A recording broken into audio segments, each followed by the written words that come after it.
All right. We are live. Yay.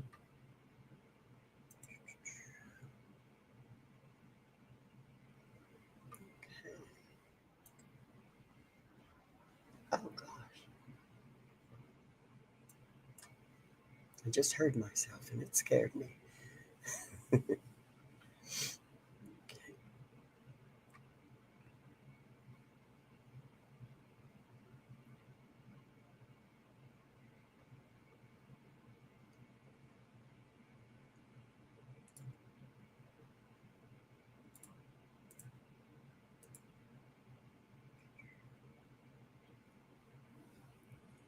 Okay. Welcome to the evening with the folks from Transfolk, a little live streaming event we got going on here. And without further ado, I'm going to bring our fabulous cast up on here, starting with the lovely lady herself, Miss Chaselyn Wade. Howdy! What's up? Howdy. Hey. Miss Chaselyn Wade, also known as Cheyenne. I have a trivia question for you in a little bit, too. Okay. Now I'm real good at trivia, so you better be ready. Oh, okay. And I didn't quite plan all. I was like, well, I want to do a trivia section, and then ran out of time to actually plan questions. So it's going to be an impromptu, fun thing. I hope it'll be fun. All righty. And she played your ex-wife on the show, playing Beth. I almost forgot her name. Give it up for Brian Day. Hey y'all, how's it going? I lost my light here. Where did it go? That's okay. I'll get it. All Wait, right. there it is. Okay, there we go. That's well, okay. It's a ghost. I know. I kind of want to turn mine down too, but I don't want to mess with anything, and like everything will explode. All right. This next lady played. She is the sweetest woman ever, but played just the bitchiest character I think I've ever written. She played Madison. Y'all give it up for Veronica Sims. Yeah. She's my favorite. Hi, everyone. Oh, I added the wrong one. There we go. I got Hello, you on here everybody. for some reason. Oh, I'm getting some echo. Oh, let's see.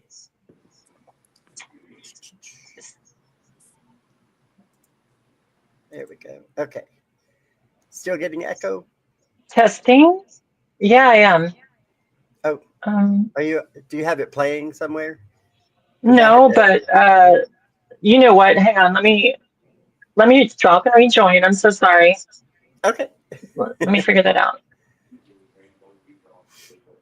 All righty. And while she's doing that, y'all welcome to the stage. And they call this thing the stage, so that's cool. And plus, yeah, I always say welcome to the stage. She's our favorite mama, well, one of our favorite mamas, playing Georgia. Give it up for Miss Andrea Littlefield. Yay! Yay!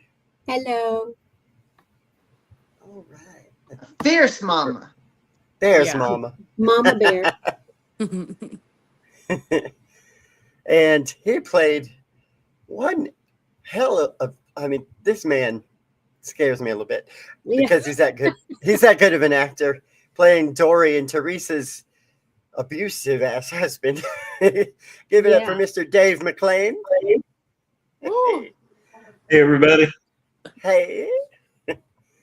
All right. Let's see. We're just waiting on Veronica to get back, and if any of our other cast is going to join us.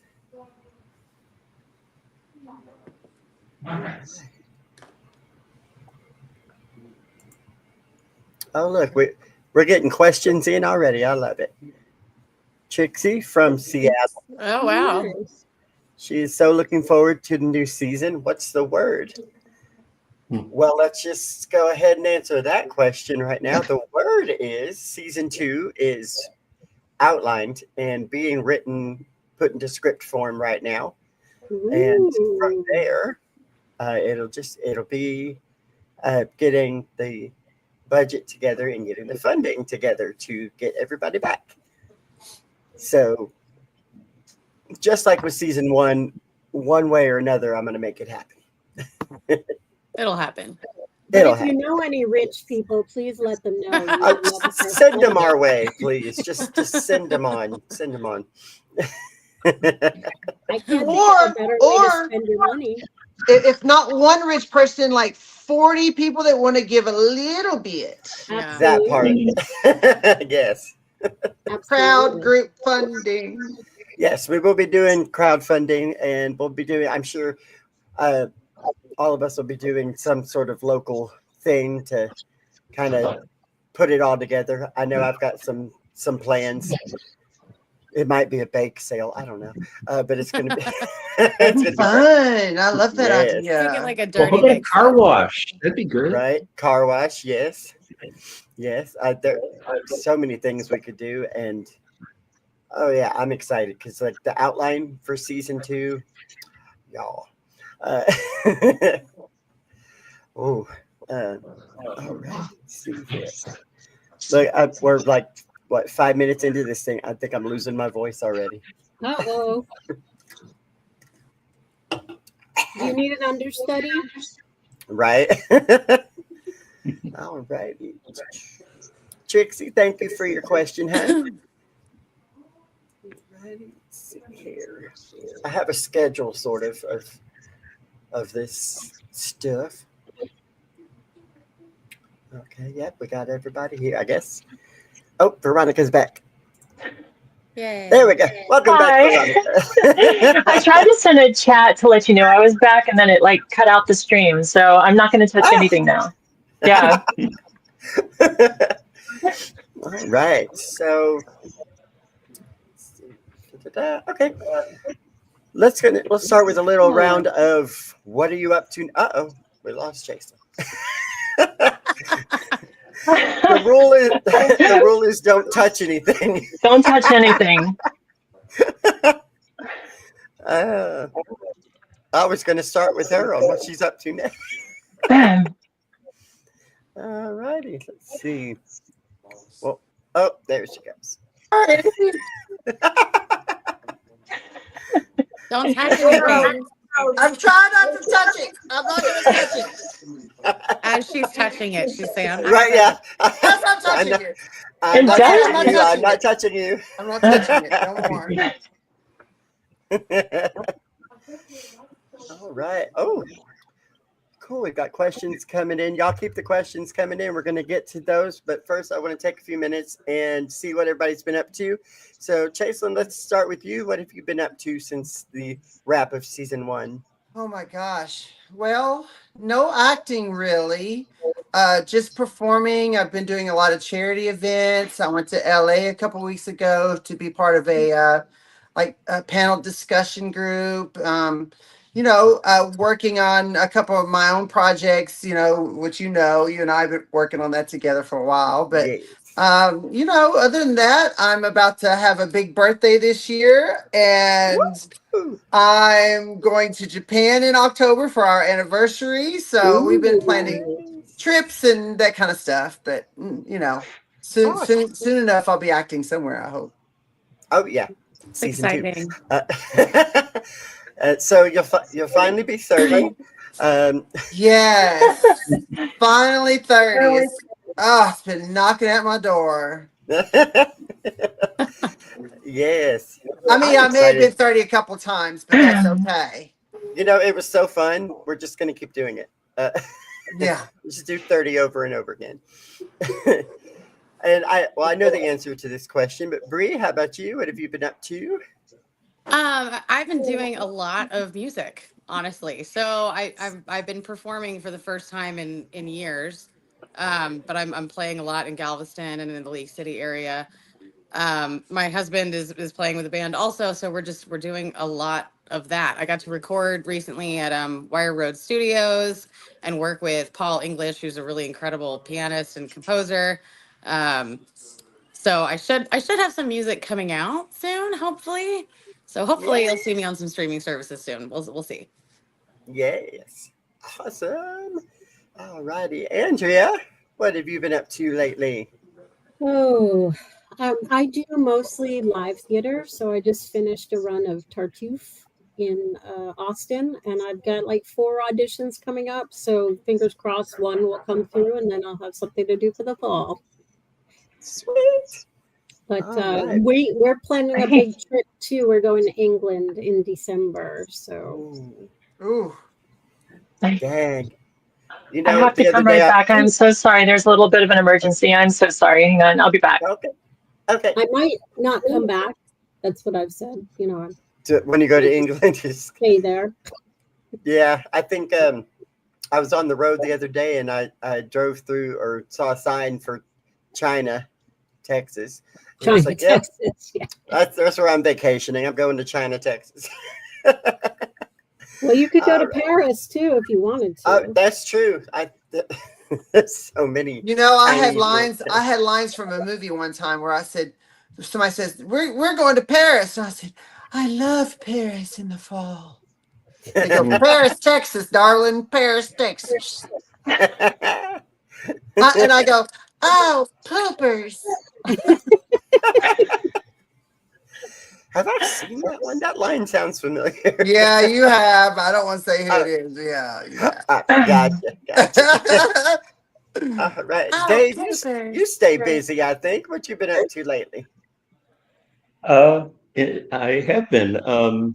Things really got cooking in April. In April, I shot 5 projects, 4 films, Wow. and a commercial, which happened to be for Geico. It's the biggest Awesome. commercial I've done so far. It was a SAG project, and it was a big enough SAG project that I finally became SAG eligible. Uh, Woohoo! Woo! I'm not, thank you. I'm not joining at the moment because SAG E is the sweet spot for actors in a right to work state like Texas. So, just sit on that status for a while. Um, I shot another SAG project last week, a Christmas movie with Haley Duff. If you don't know her, she's Oh Hillary's older wow. sister. Oh So yeah. Yeah. my first scene opposite a name actor. I only had one line, but I got to say it to the star, and she was very nice. I'm shooting 2 short films this week, and then we'll see. Sweet. Yeah, you're staying busy. All right, Veronica, what have you been up to lately? I've been playing video games. I mean, that's pretty much it. So I retired last year. So I just kind of from my other work, this is the first time I've ever acted before. So I don't really have a lot of like acting projects like you guys do. But that going to the gym, that kind of stuff, just spending time with my dog and my cat and my partner. Awesome. Awesome. Yeah, and so this was your first acting project, and I just gotta say, you did amazing. I know we've told you that in person, but I just gotta say it again because you are so not Madison in real life. No. No, I don't even like her. Nobody Like, does. Hmm. Nobody does. no, Me and she Robert makes me live cringe. for her scenes. Like we live Oh for it, God, Veronica. You have no thank idea. you. That first scene where you see her and the music starts playing, like this whole house loves you. Yeah. We just think you're fantastic. Yes. Thank you. Thank you. It's it's fun to play the bad guy, but it's also kind of therapeutic because we all have our annoyances, our frustrations, and Mm, when you can channel them into a character instead of taking it out on innocent people in your life, it's much more constructive. yeah, that makes a lot of sense. Yes. Let's see here. I can't believe that was your first acting job. Thank you. Yeah, I was Really, I'm okay, surprised. so I've done 2 other acting. I was a star, like an actual star in elementary school. Like we did this thing. And then Baby, you're a star. then I think I was a tree or a rock also. So that was about it. Yeah. That's great. That's a big It's so leap funny from a because star and a rock to a it's bit. it's so funny. It's so funny because when we were on set, I think we were together for like almost more than half the day, and you were like, "Yo, this is my first time doing." I was like, "What?" No way. I said, oh, if that's the case, girl, we got this. Yeah, I thought you were going to kill me the first day, actually. Yeah. I really did. I was just like, I'd never done it before and I couldn't remember anything. And the frustration, I could see it. So, but it all worked out. That was the first day. And yeah, it all worked out. So, Yeah, it was like the Like first all the hour ever. And it was a dramatic scene that we were doing too. yeah, right yeah. out the Like, gate. like Carly said, I'm gonna feed this bitch to the wolves real quick. I I don't said, recall. damn. Okay. All right. Let's see here. We've gotten through the consult my schedule here.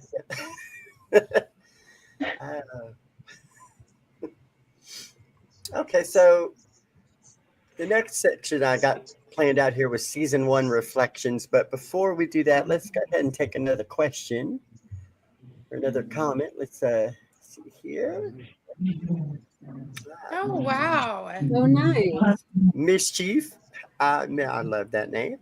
Watch from UK and can't wait for season 2. So Yeah, exciting. I That see. people are watching from everywhere.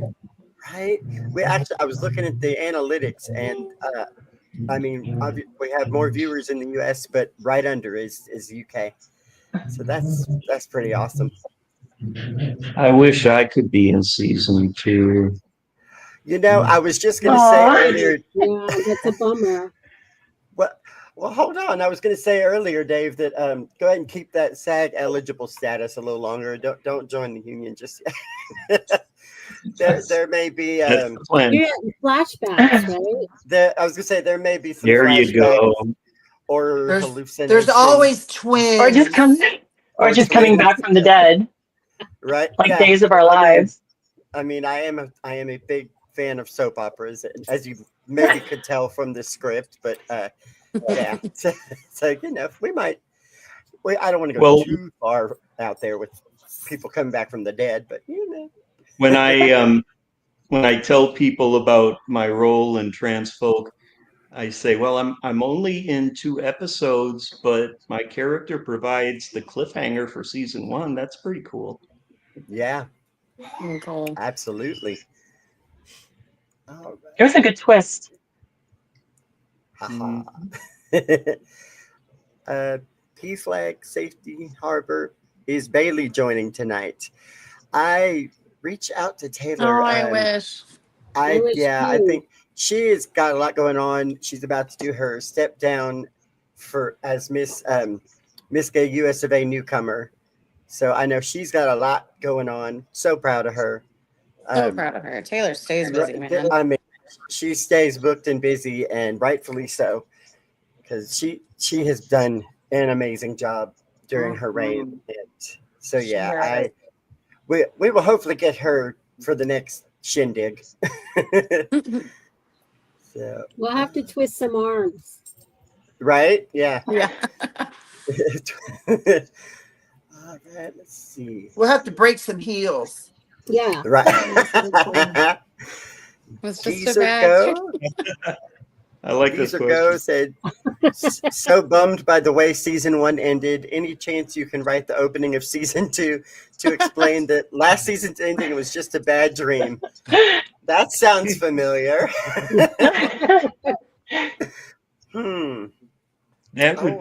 That would be kind of cheap, and we don't do things cheap in Transfolk. No. That's right. Well, speak for yourself. I mean, we did the very best we could with what we had, but we don't do it cheap. I think was kind of the point I was getting to there. All right. So yeah, I don't think we can have that be a bad dream, but I'm curious, like which part specifically, or just all of it in general. right, yeah, because there was a few. I don't think anybody was really in a good, safe, happy place at the end of season 1. I don't think so either. I think everybody kind of had a oh damn moment in that finale. I was in a happy place.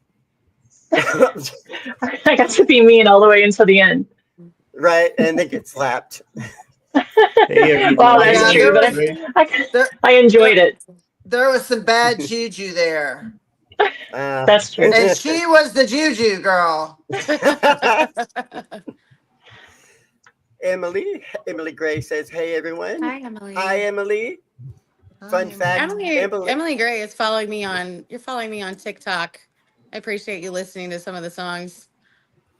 Yes, Very we sweet. actually know Emily, like in real life. In real life, she was actually, fun fact, part of our crew when we did the very first crowdfunding teaser trailer for the series back in That's 2018. Oh wow, she's OG. Yes, Mm. yes. Right. Comment Vivica Perry, LOL. Same. Yeah, same. That's my best friend. We've been is funny it? a few times, so yeah. She laughing at your villain arc over here. Yeah. Love it.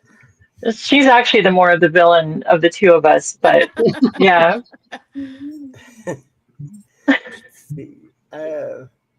Mike with no shorts. Hi, Chaselyn. Hi, Love you, Mike. girl from Kentucky. That's some of my peoples. Yes. Love it. My hometown peoples.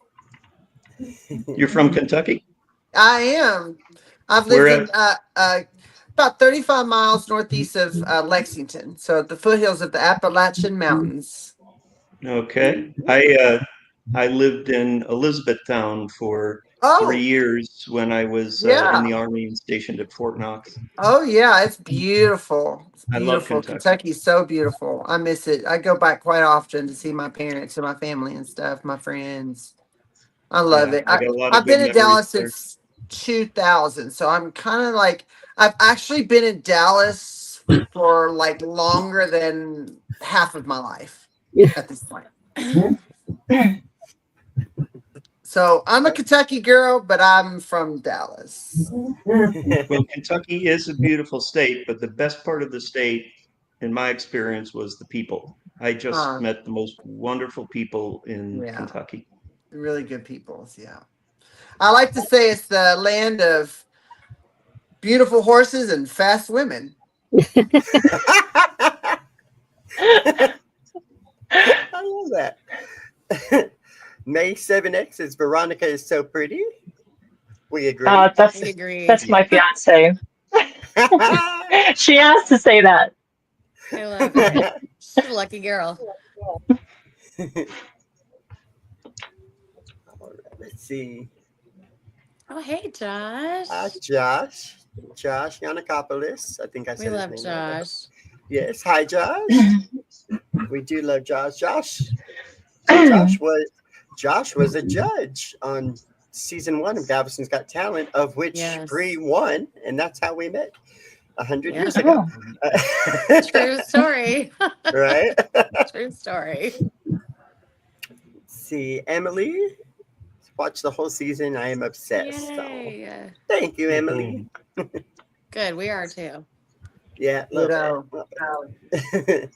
My husband is so obsessed that like he's now mad because he has listened to me and Carly discuss like some of the upcoming plot points for various seasons, and now he keeps being like, so wait, what's gonna happen with this? And I'm like, I'm not gonna tell you. And he's like, man, I remember hearing the conversation about it, and now I don't remember what you guys said. It's great. Let's see. I feel like a fan myself because I have no idea what's going to happen in season 2, and I'm really interested to find out. This is a great question. I'm curious as to how you shoot episodes as a low budget series. Do you shoot each episode straight through, or considering everyone's schedules, do you shoot scenes from multiple episodes? Yeah, we shot it completely out of sequence based on who we had and what location we had, and it took a while. There are moments that we know, but you won't be able to know, that we weren't even in the same room, the same week, maybe not even the same season. Yeah, true. Yeah, Yeah. there was. It was a little. That's the genius of Carly. Mm-hmm. Carly did a good job. Oh, I can't like I remember one time sitting down with Carly to I guess finish like we were trying to figure out the last few weeks of filming and just putting all the scenes, all those puzzle pieces together, like what still needed to be shot was just watching Carly do that was very interesting. it's got it. Once I get into like that zone, but ADHD, it's fun. Yeah. So it's just getting to that spot. But yeah, we If I filming may, that one. if I may piggyback on that, Mhm. as a viewer, I was really impressed with how season one came out. I've been on a lot of sets, films, series, TV shows, what have you. And one thing I've learned is you can't always tell. You can't always tell what's going to come out of it. Sometimes you're on a set Mhm. and you think, well, this ain't going to be nothing, and it turns out to be really good. And sometimes it's the other way around. And on set, I could tell that everybody was very dedicated to what they were doing, and I was happy to be a part of it. But then when I saw it, it came out even better than I pictured. So, Carly, of course, all the actors here, all the crew that she had working with her, but she's the driving force. She's the mama bear, and I got to give her all due credit for making this happen and making it so good. Well, thank you, Dave. That makes all my hours of nitpicking and fighting over fixing this, that, and the other all worth it. Because there was some hours. Mm-hmm. So that's There the was thing. some. So I came in at the very end, and then all my stuff we shot in reverse, which was so weird watching it reversed in the story. Mm-hmm. So it was like, throughout the entire season, we filmed all of that in what, like 2 days, 3 days? That's My right. Yeah, part? Yeah. yeah, and some of us were with this for the whole. I think what, a little over a year. I think it Yeah. was, Jason. Wasn't it a little over a year that we Oh that it took yeah. to get all of season one done? From when I Just came on, yeah, mhm. yeah. Yeah, and it. I don't know if I want to say how many years since it was born in my head to when it. Yes, you should because You you've worked that should. long to make it happen. You It stuck was with it. about 10 years Yeah. from concept to screen. But there were many life factors that happen in there, and there's just something And I could not. COVID. Yeah, and I Yeah. could not give up on it, and it would not go away, and it still won't, because now we got to keep going. Yeah. Yeah, so we just to answer your question, Geezer, we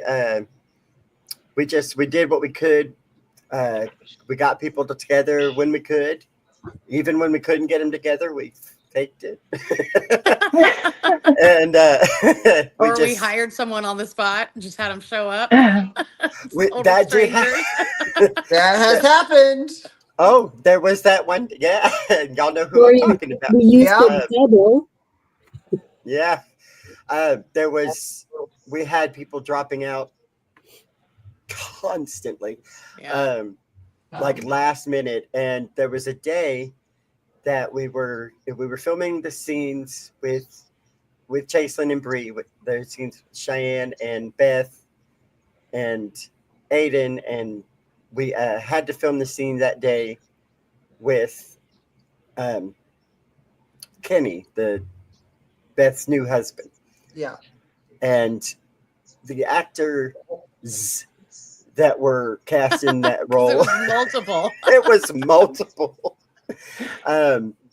It just things didn't work out, and people kept having to back out of that and whatnot. And I put a thing on Facebook, and I kept telling Bree, I was like, "No, someone will show up." I just had all the faith in the world. Somehow, Well, their loss. They yeah, missed out. yeah. And Well, then we look, I heard, mean, someone showed up. So yeah, someone showed up, and Sure yeah, we did. heard from Miguel, and he was there. He learned all this medical dialogue in like I 30 felt minutes. so bad for him. Right. And I don't, and English isn't even his first language. So add, all that on top of, here's all this dialogue. Thanks for coming. Here's some food. Oh, and by the way, a little bit later, we're gonna beat the shit out of you in the kitchen. Oh yeah, that's Oh, right. by the way, we'll be throwing cereal boxes and stuff. Welcome to our home. Y'all, I am still finding stray pieces of cereal like in the weirdest places possible. For those of you that don't know, all the shots in Beth's house are my actual house. And so when Chaselyn was throwing cereal across the room, that it just made it into my kitchen. Now there's like Cocoa Puffs that are living, in cracks forever. And now I guess. I don't know how many times we swept those up. We didn't shoot it that many times. I feel like we only did it like 5 or 6 times, right? Yeah. Yeah. Like it did not. I remember us saying like it's going to take at least 2 hours to shoot this scene, and I think it was like 45 minutes. Yeah. It was. Yeah, that was crazy. The stuff you think is going to take forever, it's like, boom, done. Okay, and the stuff that we got this, it's easy, and we're there for like 3 hours. Yeah. Like the first day I was filming and I was laying in bed for 4 hours. Yeah, like that. I literally had nothing to do, but I had to lay in the bed. Not a bad first day of work, right? And then I had to get out of the bed and swing my feet. The very first opening scene, that took 4 hours. That beautifully lit scene, yes. Yes, that beautifully lit scene. Oh, the stories we have, my goodness. Vivica Perry, where did Veronica get her inspiration for her character? She wants me to say it's her, but it wasn't her. It was our friend Taylor. And I didn't even do a good job of it. So like next season, I'll have to kind of vamp it up a little bit. Oh, thanks. So but good. yeah, There's something about the way you played it. It was so dry, and it was so much better than I expected. Even like, I don't know. It was so good. It was a lot of fun. I'm super excited. I'm going to drop a little season 2 tease right here. I was going to have a section for that, but let's just sprinkle them throughout. Veronica and I will have a good amount of scenes together in season 2. Okay. Yeah. I'm trying to think, should I say more than that? Well, how physical will it be?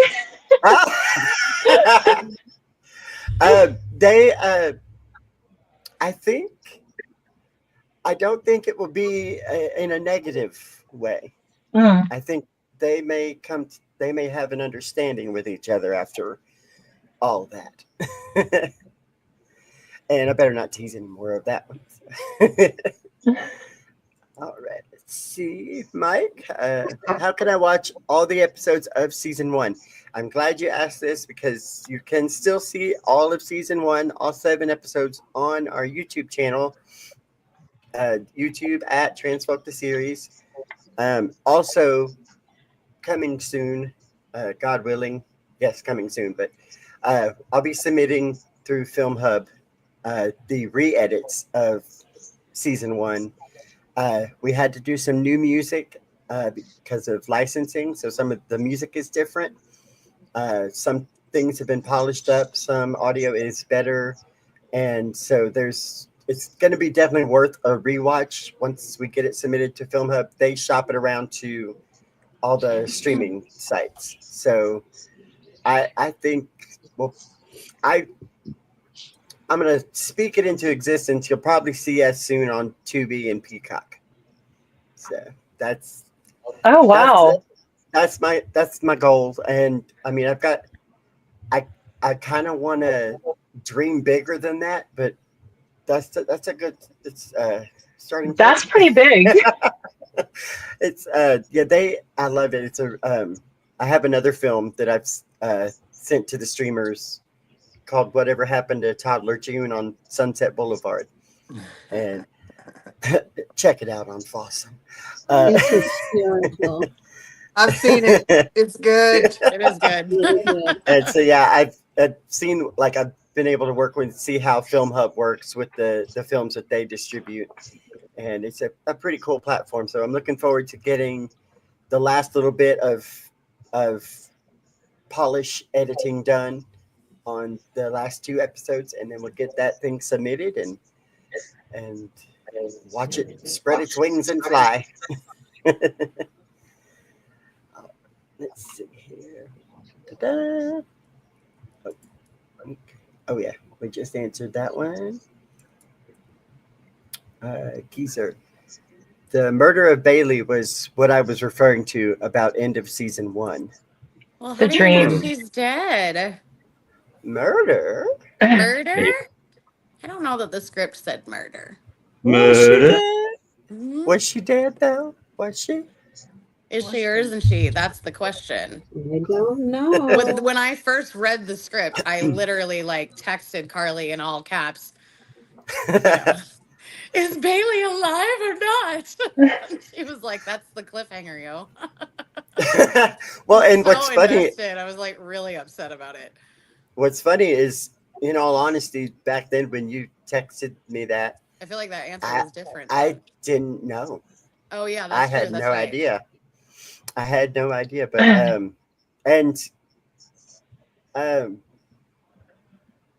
that's all I'm gonna say on that one. Stay tuned. Stay tuned, yes, to see. I mean, even if she's not dead, then there's a hell of a lot to recover from. And Mm. I will say that when it comes to season 2 and planning on, what happens to Bailey, I would be a damn fool to let Taylor Summers go. Man, no kidding. That's what I was So gonna yeah, say. but Well, Because what a story. Bailey's situation may be the biggest cliffhanger, but now that I think about it, there's actually several in there Mhm. because there's several storylines that you really don't know what's going to happen with them. My darling wife gets arrested. What's going to happen with right, her and her relationship and all of those things? And maybe Bailey's alive, maybe not. Maybe Dorian's alive. maybe, Maybe and not. and just because I definitely want to get Taylor back for season 2 doesn't mean Bailey's alive. So stay tuned. We'll have to see. Yeah, like what happened to Caleb when he left? Where'd he go? Hit by a What's bus. Not yet. I don't know. there's sort of a petition There is. going around that well, I won't say several people, but Bree's husband wants Caleb to get hit by a bus because of what he did to Piper. I Yes. wanted him to have some bad things happen to him too. It was infuriating. I wanted to punch him. My husband is not an actor, but he has said the only way he would ever be on Transfolk is if he can be the guy driving the bus that hits Caleb.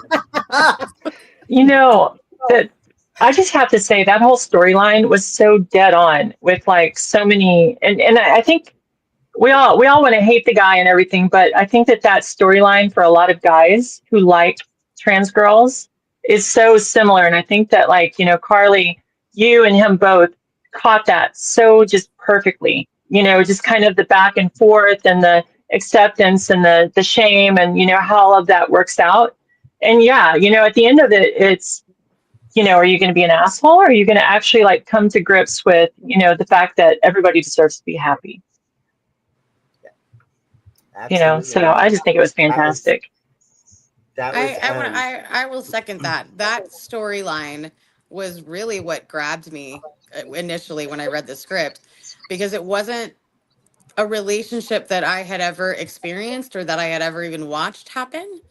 And so it was so interesting, like from a cis point of view, to kind of to realize that that's a struggle that's very common. Um, and I thought it was really interesting. So I definitely learned something watching that. I thought it was, really, really well written. That was his first acting gig as well. Oh yeah, That's true. That's another funny story. Was the actors that were cast in the role of Caleb? Yes, actors. Yes. Actually, that one might be a Z. There might be that many of them. Yeah. But yeah, Kobe came to help us film one day. Yeah. Because he's friends with Chaselin Yeah. for a while now, and a long time, long time. Yeah, he came and was holding the boom mic for us that day, and somebody didn't show up or they canceled, and that's why I was like, "Hey, look, this is probably what's about to happen, right? So we're gonna give you some lines, and then tomorrow morning you're gonna come." He's like, "Okay." But he did great. He did. He was a really good sport. He did so good, and I it's a fond memory now. I laugh about it now. That scene at the apartment, at Piper's apartment, when he comes in the middle of the night, and she's so annoyed and frustrated with him. He was very method that night. It was not difficult to play frustrated with him that particular evening. I don't know I don't know what was going on, but I used it and I was like, cool, this works. And then we're done filming. It's like, okay, get out. So yeah, it's funny now, but in the moment, but it's what he said to me that he also wants Caleb to get hit by a bus, or yes, he wants Caleb to get killed off because he's like, I don't know if I want to act anymore because he feels bad playing that character, and he's such a sweet guy. He loved doing the behind the scenes stuff and helping us with the cameras and the mics and stuff. So we'll have to see what happens with old Caleb. Let's see. Oh, we got smiles from Emily.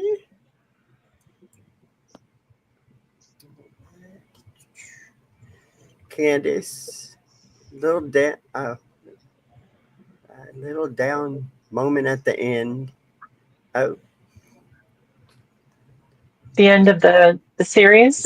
The season. I mean the season. Yeah. First of all, hi Candace. Candace is my coworker. Yeah, she was watching it as we were airing the episodes, and there was just her and our bosses were talking about it, and they were like gossiping a bit about the current episode and what's going to happen next. And I was like, popped my head out of the office, like, y'all talking about the show? We have another guest joining us. Oh, yay. What's up? James Reed Stafford in the house. Hi. Hey, James. How's it going? Hi. Hey. Were you waiting there long? Because I just noticed you were in the... Well, I was watching on Facebook, and I'm like, well, let me join in. So here I am. Cool. Glad you could join us. Yeah, thank you. You may recognize James from, let's see, you were the stand-in for Logan. In fact, yeah, a little trivia there. The scenes between Logan and Georgia. Yeah, that was fun. They were not. They y'all have yet to meet in person. I know, it's so weird. Yeah, Frank and Andrea have not met yet. Oh, Frank. Yeah. Yeah. I actually have not met anybody else in person. Except you, Carly. Oh. Wow. Oh, well, and Taylor and Diamante. Right. But yeah. But yeah, everybody so here you I've did, not met, except for James. And so yeah, you did that scene with James, And then we had fun. That was That a was lot of fun. laughter. that was a fun night. Oh, I yeah. was actually gonna do a little soap opera moment and have it be the role of Logan is temporarily being played by James Reed Stafford, but I thought that might be a little too Yeah. soap opera cheesy, especially the third episode right out the gate. I was like, maybe not, but you did come back and in the finale as one of the bar patrons, so that was cool. Yeah. That And was fun. you were a godsend on multiple days of filming, so thank you for that again. Yeah, no problem. It was And fun. I had fun. yeah, that's it's so weird thinking about because I forget this far removed from the editing process. I kind of forget, like, oh, they're not actually talking to each other in that scene. That's two completely different days. And Frank was talking to Veronica for the for the scene Yeah. with Georgia. And oh gosh, and Frank and Chaselin with Bailey and Sierra. Those weren't the same day either. It's crazy. I watched it so many times. You just kind of, at least I hope that everyone just gets into the story and doesn't notice the things I tend to notice. All right, let's see. Emily says, "Can I have a small role next season?" Absolutely. Yes, you can. Yes. We yes. need more extras. Right. Bring friends. Yeah. Well, I don't know about that. I think some of our cast was already pretty extra.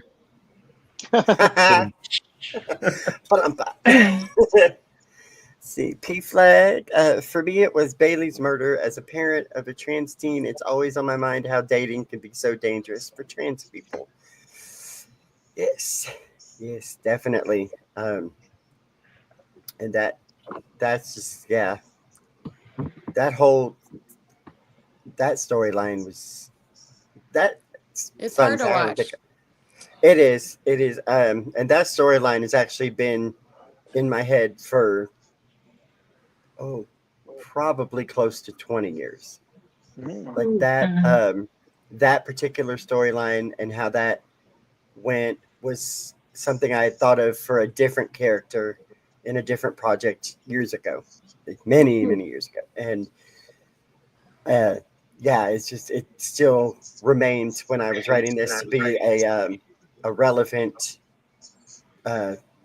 topic to explore. So yeah, And it's a reality.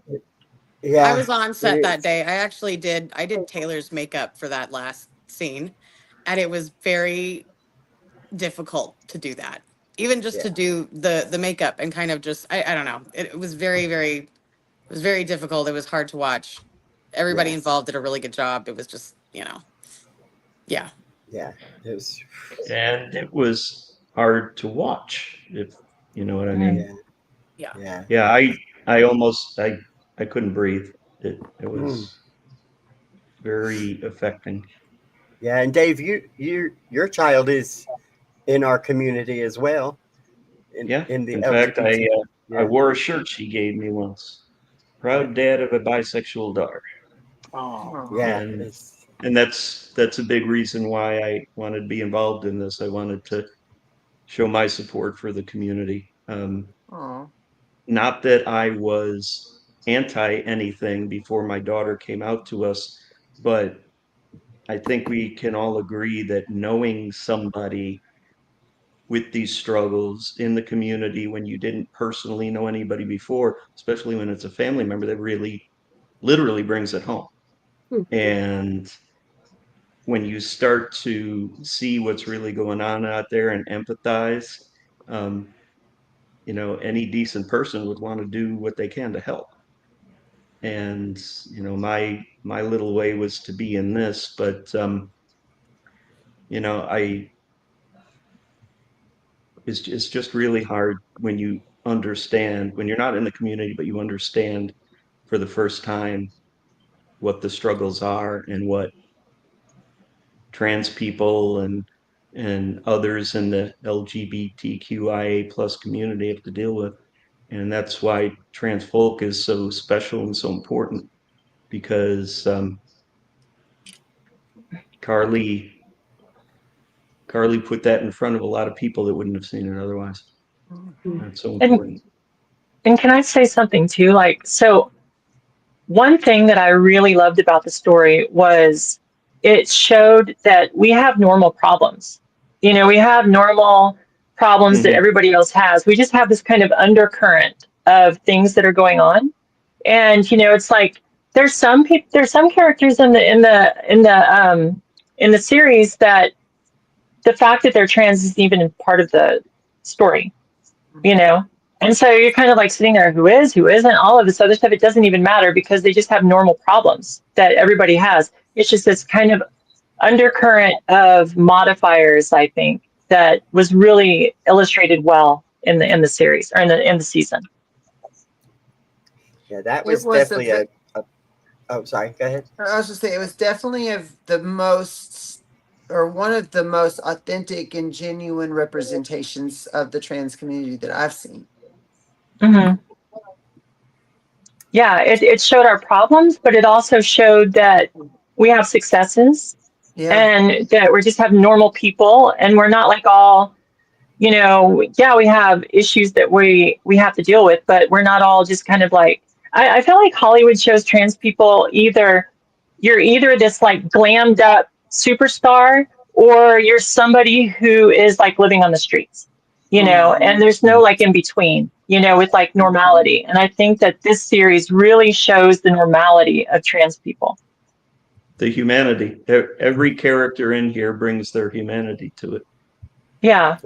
That was something I wanted to show, like front and center was I want people to see, you know, that know nothing about the trans community or the LGBT community to be able to watch it and still relate to like, oh yeah, I have an ex-wife too, and we're fighting over visitation with our kid.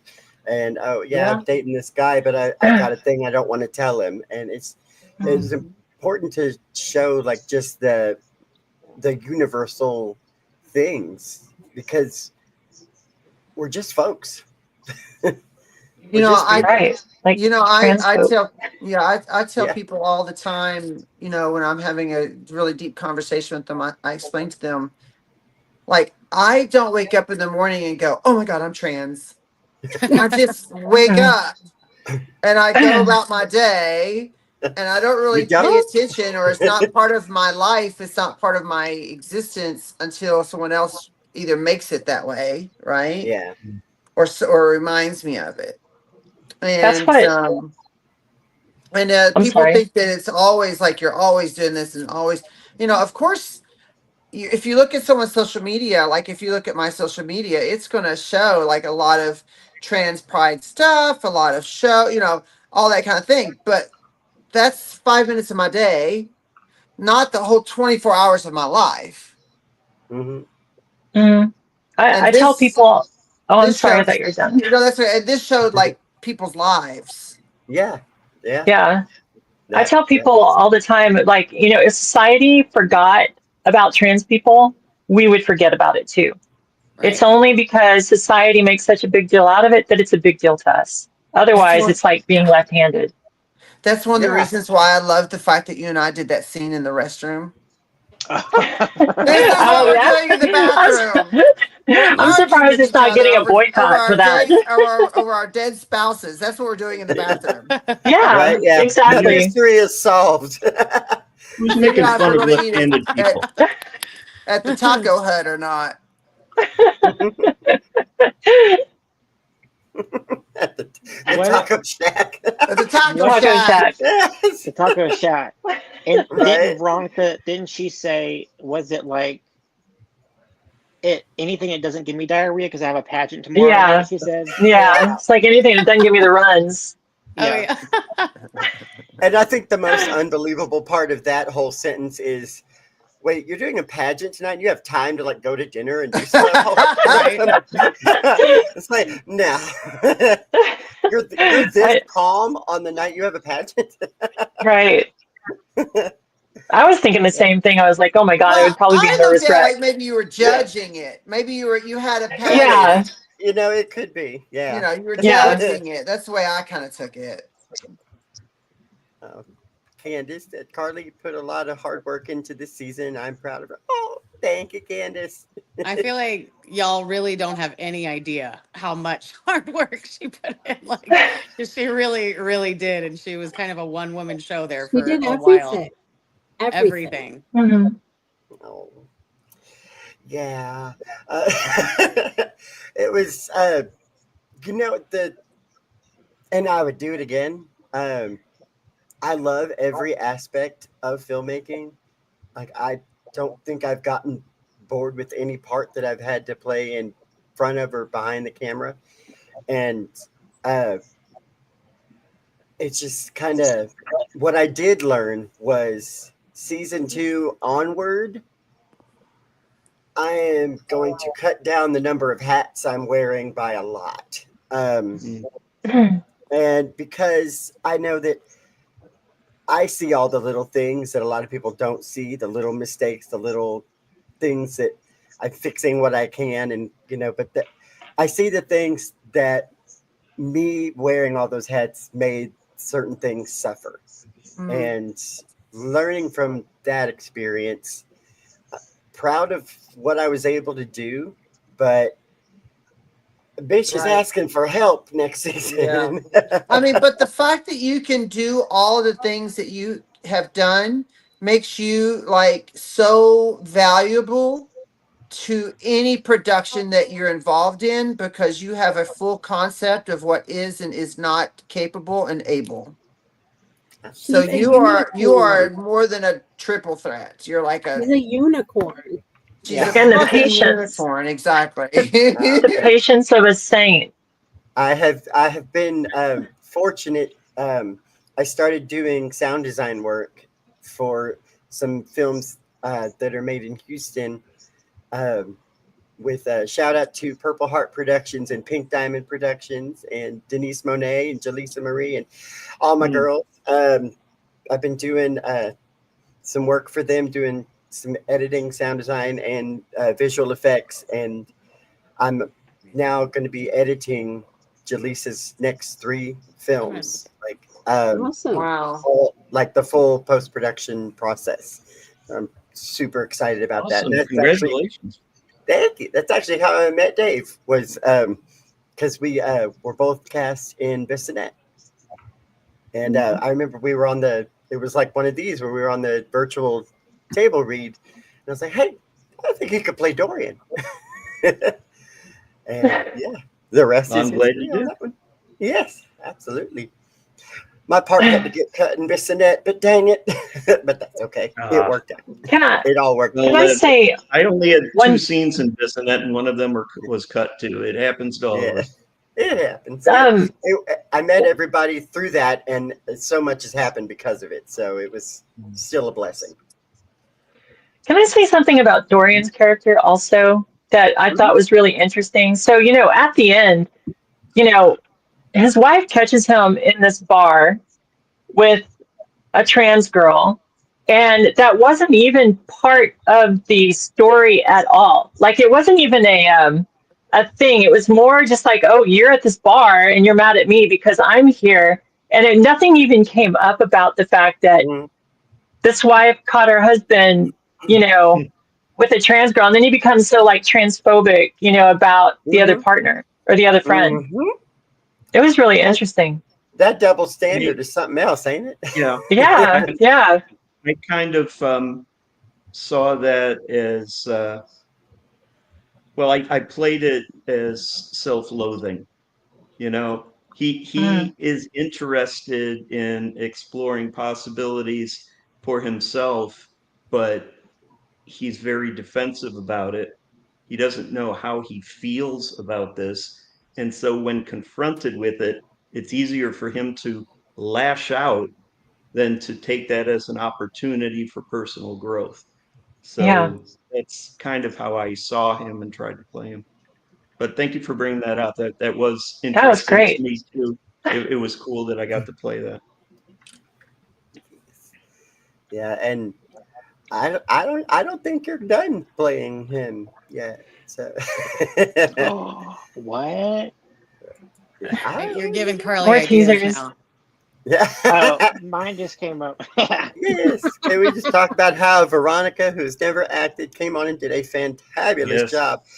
Absolutely. Yes. And we did before you came on, James. But we always got to give her flowers on that one because Oh, thank you. Thanks, yes, James. absolutely. It was I so nice remember. having you there. Oh, thank you. Yeah, I remember you were so nervous. But the scene between you and Chaselin, what was it that you said? Like you fucking whore or something. I don't know. It was just hilarious. You said something that was I so funny. Or was it the we're fucking. why would he get with this to be with that? Was Oh it that yeah, one? Yeah. yeah. Why Yeah, would it? It just came Why? out. Yeah, yeah. yeah. If y'all weren't It already fucking. yeah, we already fucking. Yeah, I mean, it came out good. Yeah. And, yeah. Yeah, and that was. That's I think you so just that one tried I that, have to and that's the say take I used. that did come from my friend Vivica who like messaged earlier. That's something that she would have totally said. So that definitely rubbed off on me. She's a lot more bitchy than I am. Hmm. I think I need to write a part for Vivica in there too. You I could, know. I was yeah. gonna say maybe let's bring her on. Yeah. Yeah. Speaking of Vivica, I hope Peacock does. Yes, Peacock would be great if we could get on there. Mike said, I love the scene with Chaselin and the ex about their Oh, son. Oh, That scene remains one of my favorite as well.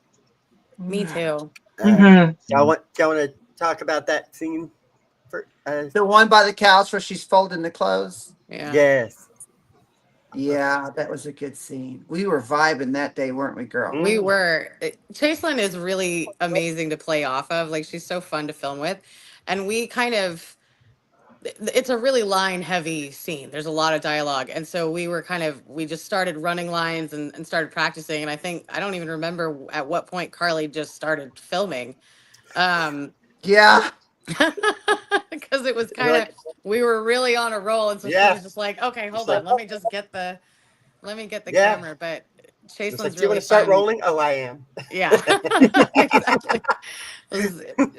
Chaselin's really great to work with, um, my favorite blooper of the season also comes from that scene as well. I still laugh every time I see my daughter Isley like poke into the frame and Oh, then she just kind of like backs And then up. backs up. Like no one's gonna notice. Like, I'm just going to rewind time and back up, and Yeah. it's going to be like it never happened. Exactly. It's hilarious. there was a really good scene. Yeah. I had it. That was one of my favorite scenes that I actually did. Well, I did so many on it. I love so much of it because of your writing. But yeah, working off of you I have to agree with that. It was very easy. The chemistry we had, we were Yeah. like sisters, but Yeah. we were exes, and we have a kid. It was a different scene for me for sure, but I loved it. I loved it. I loved it. The I banter do. back and forth and just how natural you were and like just some of the ad libs that we threw at each other, I was gonna say like That was there's a lot of stuff. I don't know about a lot, but there's definitely a few things from that scene that were not in the script. Like when she says "Go fix your fucking hair," Oh it yeah. was just something that she threw at me on the way out, and like yes. we thought Fix it was that so fucking funny. hair. Brush We were that just fucking. dying laughing. Brush that And then, fucking hair. and then like you just flipping her off as she's Yeah. leaving. It's like, yeah, none of that was in the script. I wish I could take No. credit for that, but I can't. Yeah, that was all just. It's hilarious. I would also be a fool if I didn't write more scenes for the two of you. So, yes, y'all have Yeah. some But we've stuff got our coming up hands full together. with Aiden, so yeah, Yeah. we've got a lot of scenes that we can film for Oh yeah, sure. oh yeah. I'm excited about that storyline. uh, Me and Carly have talked about that a lot. I'm excited about I it too. feel like because Bree has been with me through the process of this as a producer as well. She knows probably too much Probably. about the upcoming storylines. I think you know more than than anyone else here, but also your memory is about as good as mine. So Yeah. so I'm What not you're Very saying important is to she tell. knows nothing. she knows nothing. Not really. P flag. It's Save Hey, Bailey. Bailey. I Save agree. Bailey. Justice for Bailey. Who shot JR? The answer is Kristen Shepard. And I hope that's not a spoiler 45 years later. But I'll say if it for the is, and I think record, enough time has passed. I remember the Who Shot JR summer, and I guessed correctly. I was 14 and I figured it out. See, that was But then it was all a dream, wasn't it? No, that was another season Oh, okay. that came later. Oh yeah. I On Dallas. missed that was before my time, but my version of that for my generation was the Who Shot Mr. Burns on The Simpsons. Oh,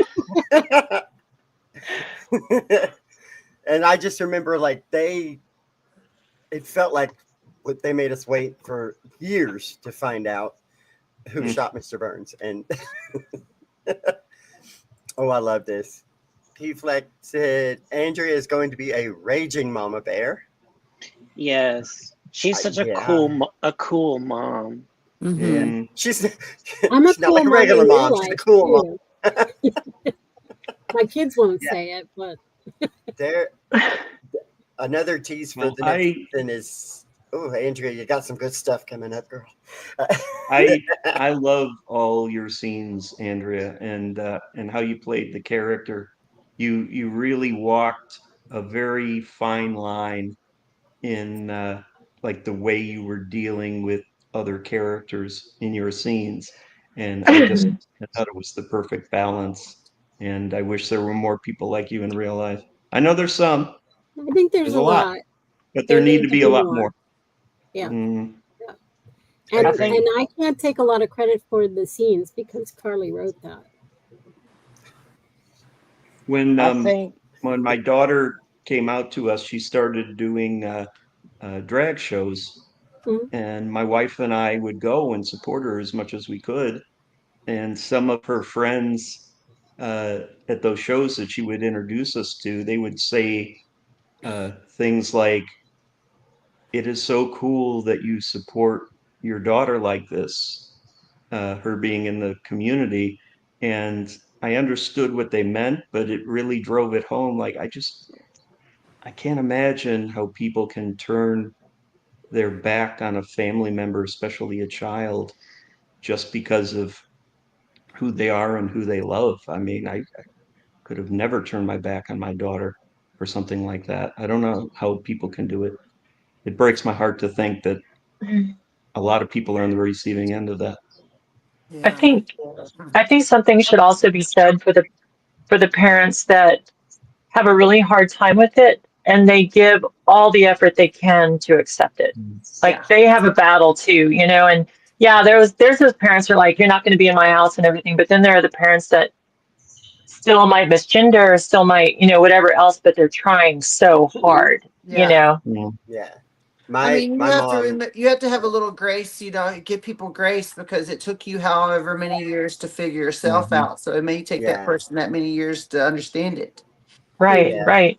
That's a good My point. family still has issues misgendering me, and pronouns are only thing I've ever asked of them was to try. And so as long as that is going on, and I know they're trying, but it's it's not a switch that can be flipped. No. So it's pro tip on that, and just in case anybody else is watching and they're having a problem with their parents with this, if you can convey to your parents that when they're talking about you to other people to work on your pronouns then it won't be a mistake exactly, then it won't be a mistake. So like the parents that do misgender you constantly, usually it means they're misgendering you to other people. And I don't think they understand how important that is. So if you can convey that to your parents, it definitely helps, like a lot. Yeah. And I've told my family, like, even when y'all are talking about me to each other, Like maybe Right. even especially then, like Yeah. that. It's really, it's just something that takes practice. And please respect me enough to try. Yeah. Yeah, I will say that people misunderstand exactly how important it is to have somebody in your life that supports you. The results are there's studies that show having just one person in your life that you can be yourself around changes dramatically your chances of self-harm, um, your success in life, your success in career. I mean, having just one person in your life that's an adult figure that you can look up to and trust is so important. So important. I myself, have a great family, a very loving family, understanding. They're all from Kentucky, small little town. But, I mean, like, of my four brothers, two of them, I think, actually said something to my mom, like, well, it's about time, you know? And so I've been very, very blessed to have an very close and extended family and parents that have accepted me, and that's made all the difference in the world in my life. And I know that, and I know that. Yeah, Uh, mine's my mom. My mom she went to Pride with me. Like she wanted to go to Pride with me. I'm like, are you sure you want to go to Pride? She's like, yes, I want to go to Pride. I'm like, okay, like, let's do it. So she went with me 2 years in a row, and she loved it. And it's just nice to have somebody to support you, like a cool mom bear, like Andrea's character. Mm-hmm. yeah, yeah, It's absolutely. awesome. Real quick, I just want to, I'm hearing us like echoed back. Has anyone got us playing on speakers? Are we all in like just earbuds? I'm an earbud. Okay. Well, mine's coming through the computer speaker. Yeah, Uh, mine is too. Turn your okay. computer speaker down a little bit, just to where you can barely hear it, if you don't mind, because that way your mic won't pick it up. Then I can't hear you either. I didn't mean that much. I just meant like a little Yeah, bit. yeah, yeah. I mean, if it's low as you can go. Yeah, just a technical thing that I was picking up on because I kept hearing myself. Mm. Every time I hear my voice, it just. Let's see. Um, okay, we have a good amount of comments and questions to get through, but I wanted to throw a trivia question at everybody. And let's see, what's the best order to. Let's start with. She says she's the queen of trivia, Chaselyn. I'm going to ask all of you the same question, and then we're going to go around and see your answer. No phones, no. Well, some of you are on your phone, so that helps. Don't look it up. Let's see if you know. All right. So, what is? We'll start with Chaselyn. What is your character's last name? And this is Oh, kind of tricky for you because I don't believe it's mentioned in the show, but it is on all of the printed media and the script. I think I know. Yeah, You want me to say it now? go ahead. Go ahead. Is it Green? No. Yeah. Oh uh, gosh, Cheyenne. Oh gosh, that's crazy. and yeah, I'm the queen of trivia, and I don't even know my own fucking name. well, in all fairness, you haven't had to say it yet, so it's just been in print. But Cheyenne. it's Oh God, you're gonna say it. I'm gonna know it. Go ahead. Okay, go ahead. See who else knows. Cheyenne Langston. Langston. Wow. I remember now. Yeah. Yes, because it was going to be Lancaster or something, wasn't it? Or I can't remember. Yeah, Oh I thought it gosh, was Lancaster. it's a bit of trivia. Your character was originally Shannon. Um, Shannon Lancaster. it was it was originally Shannon. I think it was originally Shannon Tate, and then that Oh, reminded okay, me too much okay. of Sharon Tate. And Yeah, it was, yeah. and before you were cast in the role, Lana Blake was playing Yeah. the part as Shannon, and she kept saying Cheyenne, And I was like, oh, you know what? Hmm. I like that better. Let's go with that. So we have Lana Blake to thank for the character changing love from it. Shannon to Cheyenne. Yeah, I mean, because of that is why I went red, because I thought Cheyenne, Cayenne, I should be a Right. redhead. Hmm. Oh, And, oh, and and they're right. yeah, I love how I don't know if this will be true when we start filming season 2, but you and I like switched hair colors. Yeah. No, I'm not going to be red this season. Yeah, I can tell you that now. I feel for the sake of me getting ready faster, it may be wigs next season. Yeah, I thought this was going to be like a 1 or 2 month kind of situation. So I said, oh, I'll go red. Mm. It took a year. I had to dye it like 4 times. I was like, shit, I didn't want to be a redhead. Now I'm stuck. It looks fabulous on you though, but I love the Thank blonde you. too. So Thank you. I'm loving being a redhead. I'm digging it. It was out of necessity because I can't afford to be blonde right now, but it's I'm kind of digging it. Veronica, what is Madison's last name? I have no idea. I can't even give a guess. Yeah, I give a really guess. have no idea. Oh, I know. You do? Yes, Okay. Montgomery. No. Is that Madison Montgomery? No, but that'd be cute. Damn. That is a cute name. That's It's from Madison Glenn. Montgomery. Glenn? Madison Glenn. Glynne. Oh, Okay. Madison Glenn. Yeah. Well, now I know. Bree. Oh, where'd Bree go? I was getting to her name. She was here, like, I'm not here. answering this shit. Sorry. So I'm over here racking my brain because this is a trick question because Beth has a married name and she has a maiden name. I know that they both exist. I don't remember either one of them. But I know her married name is like it's a very common Latin last name. It is, and you know what? I was about to say the wrong thing because in the script, Is it never changed. Sanchez or like Salvador or something like that? Close. You're close. It's you're close. I will try that. Man, I don't know. I'm gonna be so mad when I hear it.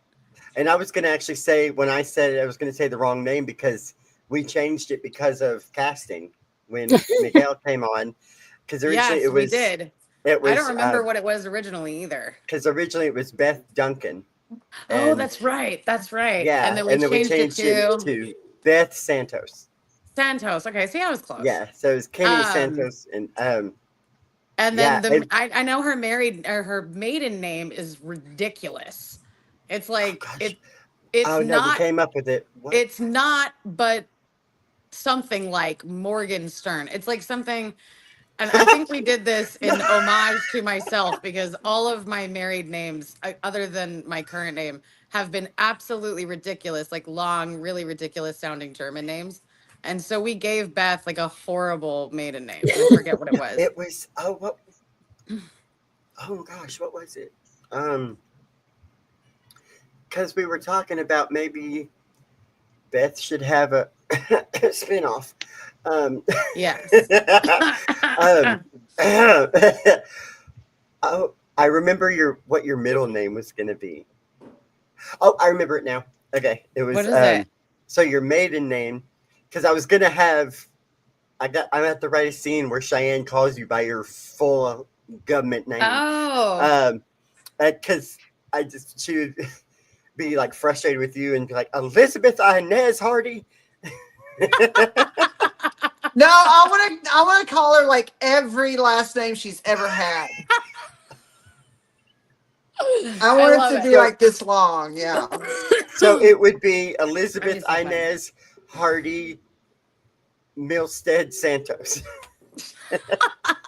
Because if you look in the script, Aiden's last name is Milstead. That's right. Which would be Cheyenne's previous last name. Maiden name. Yeah, previous last name.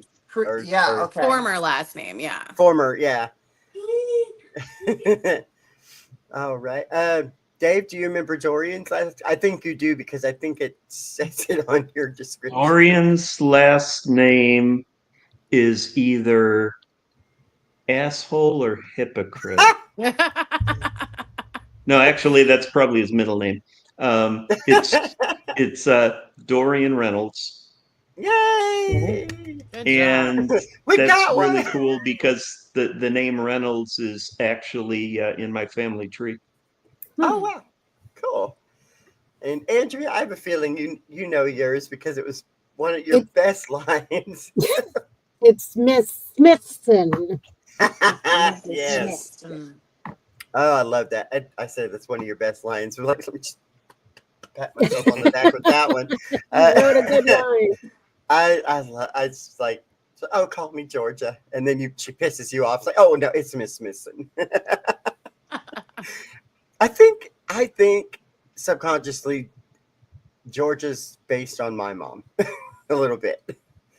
Just that. That's what I figured. Like, I'm going to be real sweet, but oh, now you've pissed me off. Oh, good luck. Carly, what is Piper's last name? Piper's last name is Deloro. Oh, okay. Yeah, Piper Deloro, which is so originally she was Peter Deloro at birth, and yeah, even the smaller characters I always have done this in writing. They all have last names, and I usually end up knowing something about them that is in the story or that people just don't know, and I just love that. Let's see. I've got another question. Okay. Vivica said, "How did you, Carly, come up with the storyline?" That's oh gosh. Let me reach back to picture it. Sicily, 1922. It was. It started out with just I wanted a show for people like us. Like I was watching Queer as Folk, doing a rewatch of that, and just watching a bunch of different shows with an ensemble cast of people that were, it's like I saw this kind of group and this group, and it was like, well, where are we at? And so that came from just wanting I wanted our show. I wanted for our brothers and sisters to be able to tune in each week and see their favorite characters doing their things. So that came from that. And then it was a matter of finding the most with the limited amount of episodes we had for season 1. I wanted to find the most important stories to start with. Like we had these 5 main characters and what they're going through, but there's so many more characters in here that are coming, and some characters will leave, new ones will join us, and there's just I want to show every aspect of trans and non-binary experiences that I can, and that's where the storylines come from. It's just hearing people's stories and from their experiences and my experiences and just all that, just wanting to be as authentic as possible, but still got to give it a little twist, make it a little entertaining, flip it on its head just a little bit. I mean, the Kardashians are not really the Kardashians. They put a little flip on everything they do. And that's reality. So right. Yeah, exactly. Let's see. Candace said Caleb did Piper wrong. Yeah, agreed. Agreed. Multiple times. Yeah, multiple times. Yeah. Why would she go back to it? Mike, can I say from Kentucky, my husband, I think Jason is giving a small town so proud to be open and true to themselves. We love you. Oh, thank you. That is so cool. I paid him to say that. I thought I heard a Cash App ding.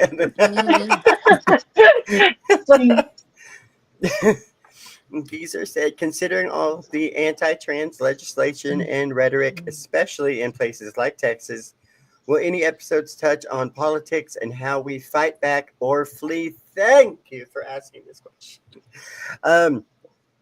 A resounding yes.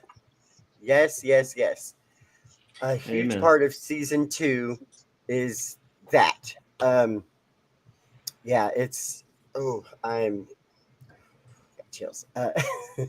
Yeah, it was like the world is kind of influencing where the story's gonna go a little bit.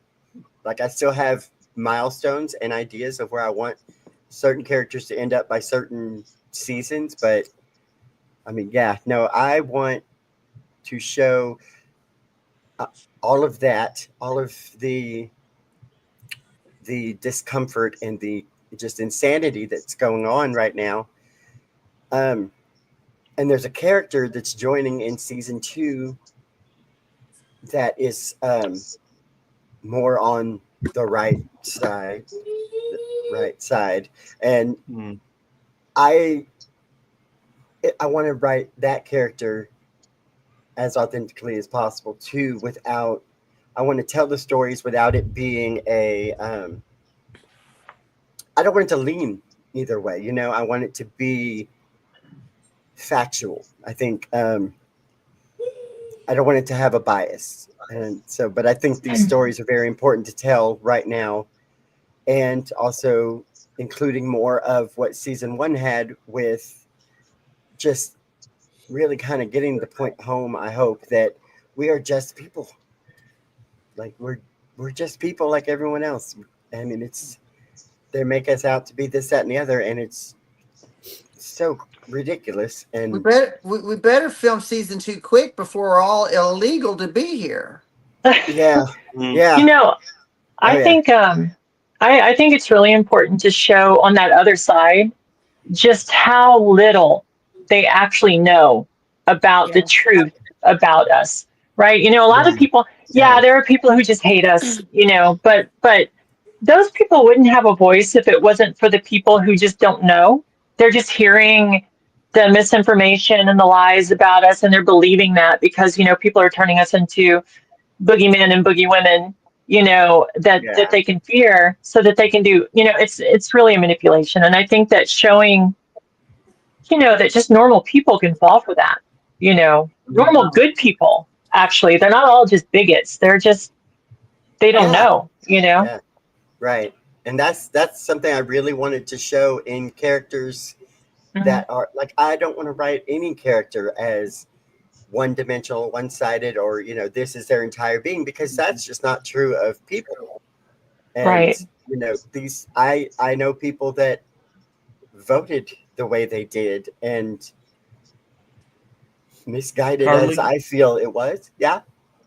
could I follow that question up with the question of my own? Hmm. Um, and believe me, I'm not advocating for this, but there are people who, especially in Texas, are against the trans and non-binary community because they sincerely believe that God is against those people. And in order for them to be good Bible believing, Bible following Christians, they have to be against those people.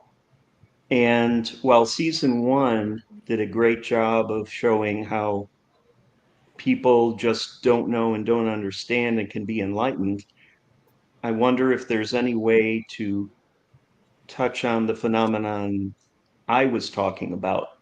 Again, I'm not advocating for their point of view, but just I used to be in that community. I understand their thinking, and a lot of these are not bad people into their core. They're very kind people. They just happen to believe there's a rule book that they need to follow, and that excludes trans folks. They think they're doing the right thing.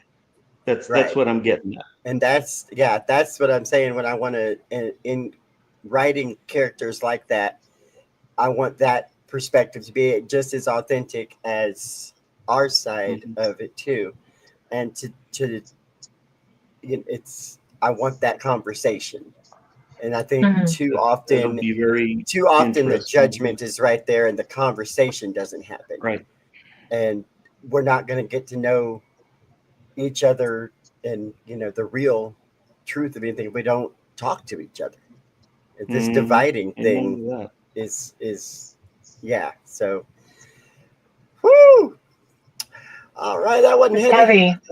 heavy. I know. I want to add, can I add like one little other dimension to that too? With these people, I think a lot of the animosity that people have towards trans people right now, but LGBT people in general, is there's so kind of a little side tangent here. I'm very into bicycles. So I love bicycles. I like bike lanes. I like things like that because I just think that they're amazing. But the weird thing about that is when somebody's in a car and they see somebody in a bicycle, they're all stuck in traffic, right? And they see somebody in a bicycle go by, they get really pissed off. They're like, how come they get to do that? How come they get to do that? And I think that a lot of those people feel like they're living this rule book that you're talking about.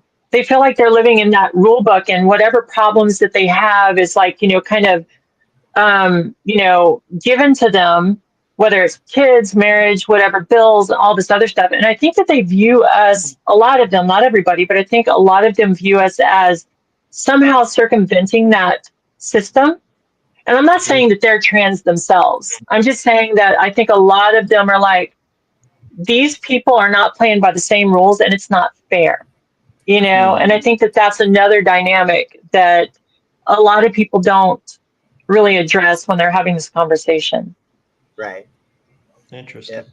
How dare you not fit the norm and still love yourself?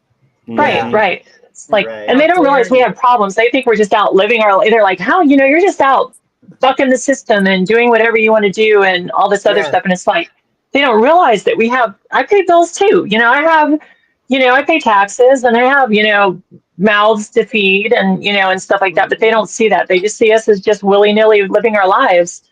And I think that that's where a lot of the animosity comes from.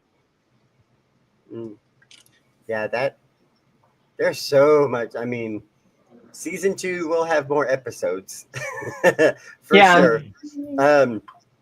Because people were asking like that, because I say that because there is all of that to explore in season 2 and beyond. So people have asked like, oh, well, we want more episodes, we want longer episodes, and at least for now, I can give you more episodes. I don't know if I can give you longer episodes too. Like I think we can do one or the other realistically and practically, but we can work on getting to 13 people episodes, like to binge hour watch. long. Yeah, I think more is better than longer. Yeah, I do too. Yeah. You know how attention spans are these days. Right, and it's already pretty much a half-hour show. Plus, you need to think of format depending on who you may purchase as well. Exactly. Yeah, and that's of course, planning for that and making it as, I guess, marketable as possible and maybe you attractive can do an hour season finale. Oh yeah. Oh yeah. Yeah. Because even this season finale was a little longer than the other episodes, and the first one was longer. So yeah. Let's see. Art of Floundering podcast and Spanky's Puppets. Okay, I gotta check them out when we get done here. That's amazing. Just discovered this series. It is amazing. Wishing everyone peace and love. Oh, thank you so much. Wishing you peace and love as well. Where are you from, Art? Where are you from, Art? Yes, let us know where you're from. Let's see, P Flag. I definitely saw a little of everyone I personally know in each of the character storylines. Thank you. That was the hope. Is that everyone can find someone that they know, or it's like, oh, this person reminds me of so and so, and yeah. Can I tell you a quick little story? A friend of mine that I'd been telling, like, he was a Twitter friend, and we got to be friends and everything, even before he knew I was trans. And after he found out, I was telling him about the series and everything, and then like after he watched it, and then afterwards, his wife was a therapist who deals with like some trans patients, and one of the trans patients brought up our show to her, and she came back and she was like, "Have you heard about this show?" And he's like, "That's the show that my friend is in." So it kind of like did this whole circle. Wow. Like, yeah, a lot of people are they're getting turned on to it. That's really So cool. yeah, That's awesome. Cool. Yeah, and I love that. I mean, and the YouTube channel. Hi everyone on YouTube, we love you. Thank you so much for subscribing. Um, it's still growing. Like the subscriber count is still growing. I love that, and thank you, thank you, thank you. If you're joining us for this live, go ahead and hit that subscribe button if you haven't already. But it's like I love that that's out there, and it's still finding people on YouTube. But as I'm seeing the polished edits, the re-edits that I'm submitting to the streamers, I'm like, it's hard for me personally to watch the YouTube versions. yeah. Still love it, but yeah, definitely want to give it a rewatch when we hit the streamers because there's a lot that's better, technical wise at least. Because the stuff that it was a little bit of a rush job on editing.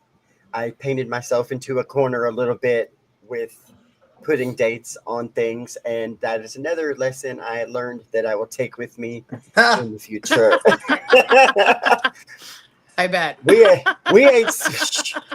going to be on season 3 before I announce a date for season 2. We ain't doing that again. Giza said, for those of us who've attended. Oh wait, Lacey, I just want to say, Lacey, I saw your comment. I love you too. Thank you so much. Thank you so much. Lacey is one of the sweetest people I've ever met. Honestly, she's so supportive. Oh, hi, Lacey. Thank you for joining us. All right. Let's see. Geezer said, for those of us who've attended Trans Day of Remembrance vigils where names of murdered trans folk are read, the season ending with Bailey apparently being murdered was painfully realistic. Yeah, I think we touched on that too. That, yeah, that was, yeah. See, Daniel Chapman, did I make the bar scene? Yeah. I think Daniel, so, right? yes, you did. You did make the bar scene with oh goodness, was it Michelle? With Michelle and Cassie and her husband, whose name I think was Gary. Yes, you did make the bar scene. And thank you, Daniel, for coming and joining us as an extra for that day. That was a lot of fun. Kentucky loves Chaselyn. We love her too. Texas loves Chaselyn. Yes, absolutely. Emily says Carly is amazing. Yeah, Shots. Thank you, Emily. Let's see, and Mike said, tell Chaselyn to go on RuPaul. She would win. No, thank you.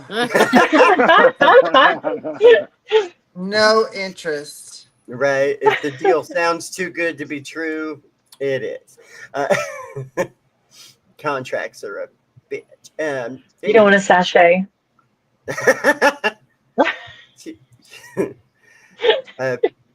P Flag said people are intimidated by true authenticity. That's Facts. I found that to be true. Yeah. Yeah. Let's see. Oh, okay. Art of Floundering is from Colorado Springs, originally Atlantic City. Okay. Okay. Awesome. Totally dig everything about it. Oh, thank you. Yay. All right. I think we got through the questions. Let's see what else did I have on my itinerary that I've completely ignored for most of this. I'm just glad we had so many questions and comments. It was really awesome. Yeah. Because I wasn't sure what to. I mean, I have some questions in here that. Can I just say something to the people who watched the show? Like, I read all of the comments in the YouTube comments and everything, and I just want to say thank you. Like, yes. It's just, seeing everybody just, get excited about the show and, talk about the different characters and everything. It really, I don't know about everybody else, but for me, it was really exciting to see that. And every episode I would come out and go look at the comments just to see who wrote what and everything. And it just really meant a lot. I just want to say thank you for that. Yes, done that. I have absolutely. not gone Oh, and you read should. any of the No, comments I at read them all. all and, Yes. thumbs Yeah. up them and yeah. Yeah. I'm totally going to now. Absolutely. I Yeah. It's a lot more positive than you might think. I think I So, was worried that they And wouldn't be, and you and know, then Yeah. I I'd don't have think to we like. have. I don't think I we was have it filtered or anything. So that's all The internet No, is it's all yeah. fucking hateful. the internet right. is hateful, and I was worried I was gonna get so pissed that I was gonna like say something There's a lot of good people. A that I lot of would good people are regret. commenting. Oh, Yes, that's absolutely. so Yeah. good. And I'm so thank glad you you said for that, Veronica. yes, thank I'm you for gonna go saying read that. them. Yes, and thank you to everybody that's been following us and commenting. Um, I think I've given a heart on every single one if I haven't been able to reply. Um, and yeah, it's been the fact that something that all of this is being appreciated and seen as just after all the years that it was in my head is just really amazing and really cool. And I appreciate the comments so much, and everyone has been really positive. So that's because I, like Bree was saying, I was like, I wasn't sure what kind of comments we were going to get. But yeah, it was okay. We got some more. Lacey said, Veronica, you played Madison perfectly. I can definitely see the vibes. Yeah, there was Vivica in there too, for sure. If you follow Vivica, so I'll get you in touch because she does pageants here in Houston, and she's one of my best friends from like the very beginning of my transition, and she's just been fantastic. So we're best friends. We live next door to each other, and she is much more of a showgirl than I ever was. That's for sure. Yeah, I remember. Oh, there's another little tidbit that I could share with everyone was how I discovered Veronica. I don't know how many of y'all know this story. I know it. I know it. Yeah, it's we were there. Well, see the actresses that were with the S and a Z. There were several that were cast as Madison. Um, well, the one we had somebody, and then she had dropped out for personal reasons, and then I think we had lined up 2 or 3 more that ultimately couldn't join us for that. Yes, it was And at yeah, least 2 or 3, at least 2 I think more. it was 3 total. yeah, and I think so. And so I was like, gosh, who can play Madison? I knew she had to be Madison, um, and so I just ended up, and I'm gonna give a shout out to former Miss Gay America, Desi Love Blake, I love who's a good, Desi. yes, love her.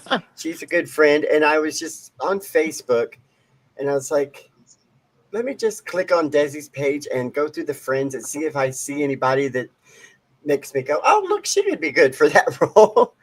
And saw Veronica and reached out to The her, and beautiful Veronica. the beautiful Veronica, yes. And I Thank thought, you. like, I looked at your pictures, and I thought you were actually a performer. I thought, and I was surprised that you didn't. I think you told us you hadn't performed. No, I thought you did shows, and 'cause you're just stunning in all the pictures, and in real life. And so yeah, it was. I guess I messaged you on Facebook, and then that was, I don't remember what I said, but I think it was something along the lines of, it was probably something really long saying, if you have any interest in acting, we're doing the show. Was it something like that? yeah, it was. So I mean, it was really flattering to get that. Like, I mean, I was just like, oh my God. And yeah, you were something like, hey, I think you would be perfect for this part in this show that we're doing and everything. And I think, I reached out to you because I wanted, I reached back out and I was like, I wanted to tell you how grateful I was that, you found me like that. Um, and I conveyed this to you too. Like, it was not easy for me to do this because Right. years ago, I used to do activism and I was much more in the public eye, much more, kind of like visible. And I decided to go invisible for a really long time. And with everything that is happening right now, um, I just felt like, I'm a Christian. So, like, I just feel like God was like, you need to do this, and I felt that. And I was just like, okay, I'm going to do this. And, hopefully it can be something that turns out good. I was nervous as shit, but um, it took me a while to like kind of come to that. Like I really had to think about it Yeah. but I'm really glad I did. I mean, it's been one of the best things I've done. Seriously. Yeah, and I remember that. I remember that now was like it wasn't an immediate answer because you were like, let me think about it, and Mhm. I was just like, gosh, I hope she says yes. I hope she says yes. Yeah. So, I feel like we It's were like by the second conversation. I feel like we were at like a hard maybe. yeah. Well, I mean, like I had done like some TV and like Houston TV interviews back when like Caitlyn Jenner, kind of came in, and honestly, I regretted that because like it would come up in my life as, because like I said earlier, if the world forgot that we were trans, we'd forget that we were trans. And I really kind of wanted to forget that. And not because I was ashamed of it, but just because, it's really not that big a part of my life, just like Chaselin was saying. But with what has happened over the last 2 to 3 years in this country and in this state specifically, I've lost friends, I've lost family, people who used to support me. Actually, they were like super supportive when I first came out, 14 years ago. And now they're posting anti-trans misinformation on Facebook. And, I was like, okay, this is something I need to do, even though, I'm not saying it's important to me. Let's just put it that way. It's important to me. And, I'm just happy to be a part of it, honestly. So I'm really glad that you reached out to me. I really am very thankful. Me too. Me too. And I'm glad to know you too, and to have you as a friend and with us on this journey. Because I mean, it's so crazy to think about it too. And I kind of want to touch on that with each of you about how you came into the show. I think a lot of the stories are similar to that. Because for having been working on the show for as many years before we got to the version that we have now,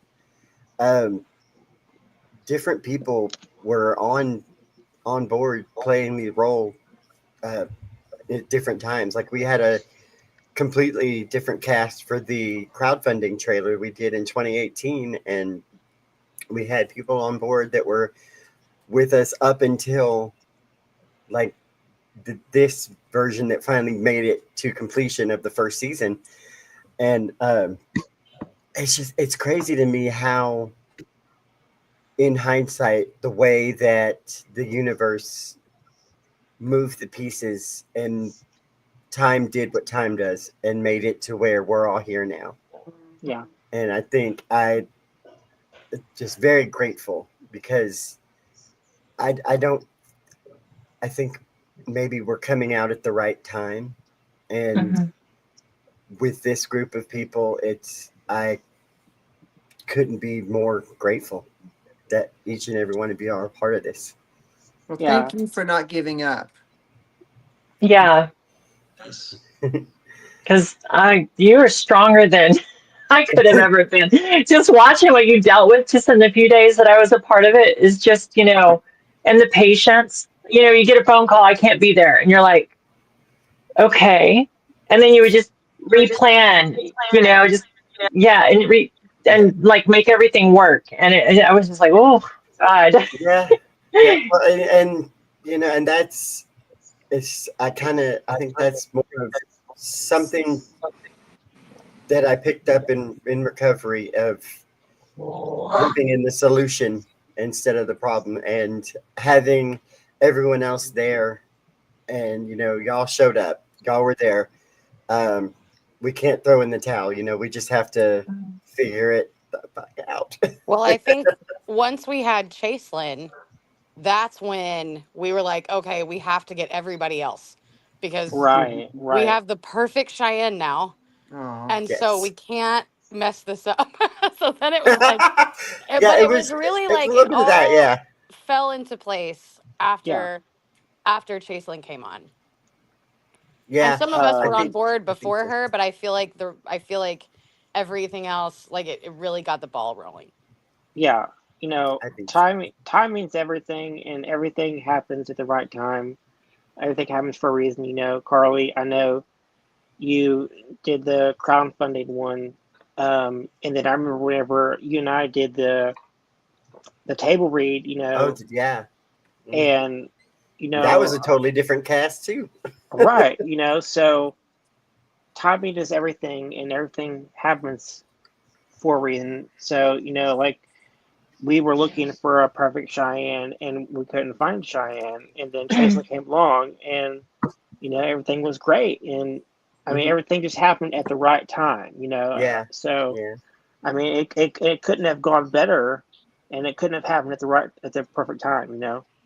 yeah, It yeah. couldn't have happened at this Absolutely. time. I mean it was Yeah, everything just happened at the right time. yeah. I think so too. So, the good and the bad. Yeah, right. The sickness and hell. Yeah. Uh, Man, too. it was. I can promise that the lessons I learned throughout the process of season one uh, will be applied going forward. Will be applied with such tenacity that you're going to look back on the me of yester season and be like, who was that?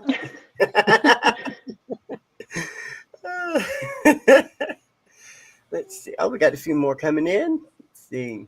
Mike, can I say Chaselyn is my favorite actress? You can definitely say that. It was so I wish that we had I wish I had a recording of Carly telling me that Chaselyn had a great because she was so nervous, I think, to reach out to you, Chaselyn, Yeah. and I remember her telling me like this is such a long shot, but like how perfect would she be? And so when you said yeah, I really wish I had a recording of like her telling Yeah. me that you were on board. It was such a Oh, cool thing. So I got I it. was on board like this. I Yeah. Yeah. I had just told my husband like about 10 days prior to I didn't know anything about this project. And 10 days prior, I told my husband, I said, I haven't had a chance to act in a long time. The last project I did, I was like Carly, the director, the producer, the camera. I mean, the all All it the was like hats. all of it. I'm doing a fully feature film in like 2 weeks. And I told my husband, I said, I just really want to do a really good, juicy role that I would never, ever, ever would have ever thought that I would do. And then 10 days later, I get this message from Carly. I'm like, oh my God. Well, okay, let me read the script. And as soon as I read the script, I was like, ring a ding ding. Yes, I'm in. I was super nervous about that. Side note, before Chasen and I ever spoke and before I ever messaged her, I was a fan. Um, I had seen her in TikTok Trannies with Knives. Pardon my use of the word. That's the title of the movie. It is. And I'd seen her in that movie and a few of the other movies that she'd done, and I was a fan. So I was like, oh, what are the chances? She's all the way in Dallas. I don't know if this is gonna work. We don't have a budget. I was talking myself out of it before I even attempted to talk you into it. I'm glad you didn't. Yeah, me I'm too. glad you Me didn't. It's too. by far my favorite project that I've done, even over top of my own project. I didn't even want to do the project I did for myself. I did not. I hated it. But contracts and things, but yeah, this is by far my favorite thing. And I feel like it's something that I've always wanted to do, to tell true stories. And several years ago, I backed away from some certain filmmakers and certain projects and stuff, and I realized I wanted to do my own thing and tell true stories as well. And so when this came around, I was like, oh my gosh, there's a like-minded person that's actually doing it right now. So I was very, very grateful. Thank you so much for this role. Cheyenne is.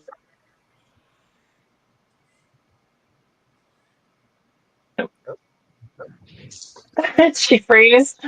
I think she Or is she thinking really long and hard about Cheyenne is what? Cheyenne, if you can see us, your screen froze. There she is. Okay. There she is. Did Okay. I go away? Yeah. Yes. You did. Yeah. You were saying? I didn't do anything. You said you're like Cheyenne is. Oh, Cheyenne is by far my favorite character that I've ever played. It's such a genuine character, and it made me uncomfortable at times, and that's good. That's good. It was definitely a challenging role. I Yeah. love that. I came down. What was it, Carly? Like one whole weekend that I came down, I cried every day. I feel like I did that to you every time you came down. I was thinking, can I have one trip down here that I'm not crying the whole fucking weekend, please? Aw. You know what? I think in season 2, Cheyenne should have some fun. Yeah. I think Cheyenne needs to have Yeah. some fun. In fact, I think I have a plot idea in my head for Cheyenne. Like, she needed a vacation. Okay. So she went on vacation. She came back with blonde hair. It's cool. Yeah. Get her group back. Yeah, that would be like a little nod to, she's blonde now. And then Piper's change to red is also alluded to in her storyline. Oh, I'm excited for Piper too. One thing about Chaselyn as an actress is that she's an incredible on-screen crier. She's so good at it. And there were a couple scenes that we filmed where she really she said, give me a minute and to really get into it. And then it was like magical. It's pretty amazing, honestly. That beautiful scene with Cheyenne and Aiden up in Aiden's room. Oh. And you played it so beautifully. I love watching you act. It's always playing opposite you is a dream. She makes you want to cry yourself. Yeah. Like the whole time you're sitting there going, stop, I'm about to lose it. Because it's just that good. I gotta talk about that scene in particular up in Aiden's room was that writing that scene. When I wrote that made me cry. Like, that broke my freaking heart. And to see the way that you and Tyler did that was as if you took it from my head, and it was all the exact feels from the should you ask for a hug, or it's just you're trying to hold it together, and it's like seeing your eyes welling up, and you're trying to be like, well, okay, I'll just get going, and it's like, and then cut to the car, and she's losing it, and I know, it gets me every single time. People have asked me that had maybe never seen me act or seen a crying scene that I've done. They're like, what do? Do you think of the worst thing in your life? And is that what makes you cry? I'm like, no, I don't ever want to think about the worst thing in my life ever. I'm definitely not going to do it for entertainment purposes, you know. You've seen my process, how I kind of do it. It was material that I knew was important, and I didn't want to do it wrong. I tried my best, and there were times I was like, "Is that enough?" Can I Yeah. stop crying now? But I did tell Carly early on. I said, "Now listen, you've got about 3 good takes. I can't keep it going. I can't keep it going." We found Yeah. out, in fact, she can. Yeah. Yeah. Morgan Freeman's voice. She, she in fact could. We found out that, in uh, fact, she can. Like she can. I remember the scene at the cafe between Veronica and Chaselyn. Whenever she gives you the note and you read the note, Hmm. I know that was like just watching you. I was just like, okay, I gotta go. I can't do Yeah. this right now. Was that the one where I couldn't stop crying? think- yes. Yeah, I Was think that there the was one? that. Yeah, I think both times we did that scene, I think Carly just you kept got going, to a like point where kept, you just kind of Yeah. couldn't stop. Yeah. Now on that one, I think I did take a little bit of personal experience and put that into that. yeah. Yeah, that was a tough one. Yeah, don't Yes. make me cry so much, Carly. I know. Yeah, no. Cheyenne needs to have some fun in season 2. Goodness. Tears of joy, darling. Tears of joy. Right? Laughter through tears is my favorite emotion. What movie is that from, y'all? Steel Magnolias. Thank you. I only know because I played Truvy once. So I think weren't you doing that either right after or while we were filming? I was Right? directing. Yeah. Yeah. Oh, gotcha. Yeah. Let's see, P Flag said, "Thank you, Carly, for not giving up on your vision of Transfolk." Oh, thank you for saying that. Because I agree because she almost did multiple a few times. One time in particular, I think she texted me and said, maybe it's just, I keep thinking like maybe it's a movie, maybe it's a miniseries, but like maybe it's just nothing. Like maybe it's just not Mm, mm, meant to be. Like maybe because I those were can't, rough days. it's been so many years now and I can't make it work. And I was just like, literally, how dare you? Yeah. I get where you are and that sucks. And I hope you have your little cry about it, but like, I refuse to let you give up on this. The story is way too Yeah. good. And it's just too good. Sorry I about think you. I had a Sorry couple of about your get day. together. I think I had a couple of get together sisters with her too. Yeah. I Yeah, think yeah, we that all have at sounds. some What point. are you You're talking Yeah, about? like, You can't look. stop doing it now. You're halfway through it. yeah. No, it was Exactly. never gonna not be something. But I at some point after so many people had bailed on us and just kind of the bottom dropped out however many times, and it was just like maybe what we have is just we take it and we make a movie, and it's like maybe it's not a show. I was like maybe, Yeah. but it is a It show, is a and show. it is a multiple season show. I think one of the hardest like parts about being an artist is kind of realizing that your friends and family, like, they love you, they support you, but they're not gonna watch what you did. They're not gonna listen to your music. They're not gonna, That and has it's been hard. look that has been a thing that I've learned recently. For my what I asked for my birthday this past year was for my family to was it Christmas or birthday? I can't remember now. Was to no, it was Christmas because the season started on my birthday. Hmm. But it was for Christmas. I wanted them to watch the show because Mm. they hadn't watched it yet, Yeah. and I know they love me. I know they support me. God knows they support me because there's a reason that their names are under producer in the credits. Right. They've supported the hell out of this project. Um, but yeah, it's like, but people just, they're going to watch it whenever. And I, I don't know. It was a big deal to me, but I can't count on it being a big deal to all of my loved ones and whatnot. Well, I think it's important to recognize that as artists, that our audience is not our friends and family necessarily. I mean, they True. certainly can be a part of that, but that's not Yeah. ultimately who we're trying to reach anyway.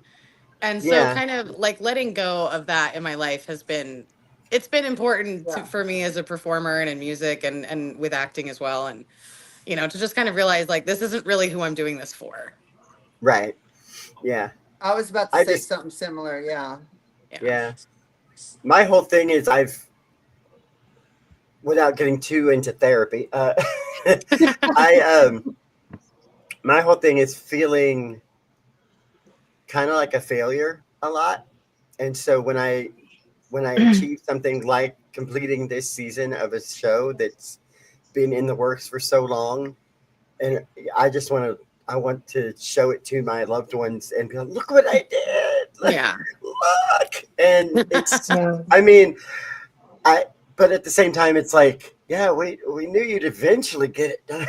It's like you've Yeah, been but working like on it for so long that it's like it when kind you of, do something like this though, and you have like people coming in saying, "Hey, I'm watching from the UK. I love the show." yeah, Like yeah. that's gotta make you feel good, Oh, you know? absolutely. I mean, like, you know what, family, y'all can watch it whenever. Right.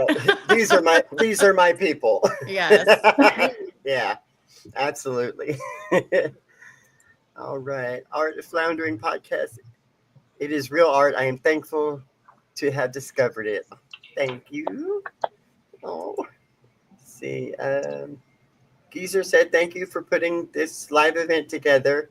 Um, Interested to hear all of your perspectives on episodes and characters you play. When you get closer to season 2, it would be great to do this again." Oh, hell yeah. Definitely. Yeah. Yeah. We love Julianne talking about Campos. it, so we're happy that, Oh you yeah, know, people like listening clearly. to I it. mean, we're 2 hours in, and I'm good to go. I don't know about y'all. I mean, like we could go on. Julianne Campos said, "Proud of you, Veronica." Thank you. Thank you very much. Victoria Colley said, "Hey, sweetie." Hey, Victoria. Victoria, I have not seen you at the courthouse this week. What's going on? Uh, that's also where I work. Side note. Let me just. Okay.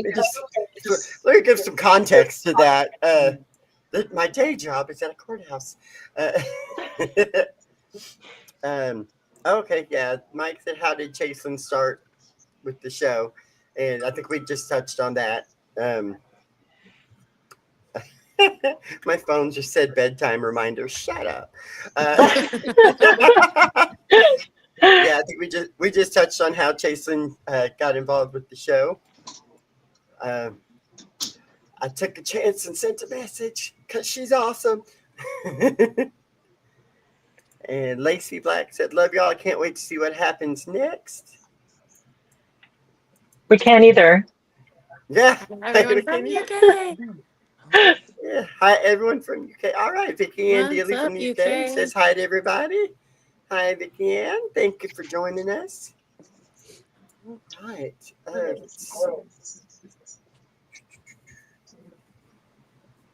So, okay. Here's a fun segment. Let's start with you, Andrea. What what are your hopes and dreams for season 2? Well, my biggest hope and dream is that someone or someones will pick it up financially. So you don't have to do everything yourself, Carly. That you'd actually have a Here, studio or somebody behind it helping with all the things that you do. I feel like that's gonna happen. I feel like, I know it's going to happen. yeah, I'm working it's on gonna it. happen. And you know, this season may be not as grandeur and glamorous as we had hoped. We would, you know, it may still be a little bit struggle bus this next season, but less so than season 1. So yeah, I think that, Theo, it may be. I've always said that I'm okay with a something that builds and has a longer life than something that's hot really fast and fizzles out. So I think, yeah. I think What do you that think about for Georgia? the series has a lot to brag about. I think the most wonderful thing is that it's stories about trans people by trans people. And I think that's so important. And along with that, like you said, what do you see for Georgia? I don't know. I see her at Pride or something wearing mom hugs t-shirts or something. I don't know.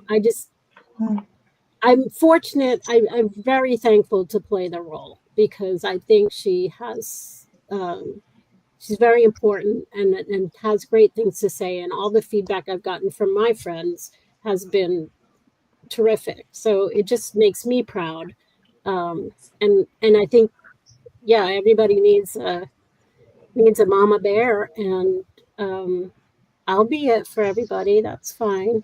I do it anyway. I think it's just like part of my DNA now. Yeah. I'm handing out ibuprofen to everybody, Band-Aid, gum, whatever.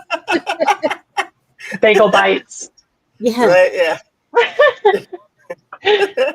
But as far as Georgia goes, I said to you, I think the last time, like, regardless of what happens to Bailey, I know I'm in the second season because I either have to be at her funeral or at her bedside. So Yeah. at least I'm in one episode. Yeah, I think I don't we may have, because me and my brain and its lack of focusing, did I don't think we talked about how you came to be on the show. No. It was another case of I messaged you, or was it No, you? I You saw your submitted ad on for it. Backstage. Yeah, that's what it was. Yeah, And you then submitted. you floored me when On Backpage? I sent on Backstage, yeah. Oh, Backstage. Back page. What? Yeah, right? I was like, where are you advertising? Anywhere I can.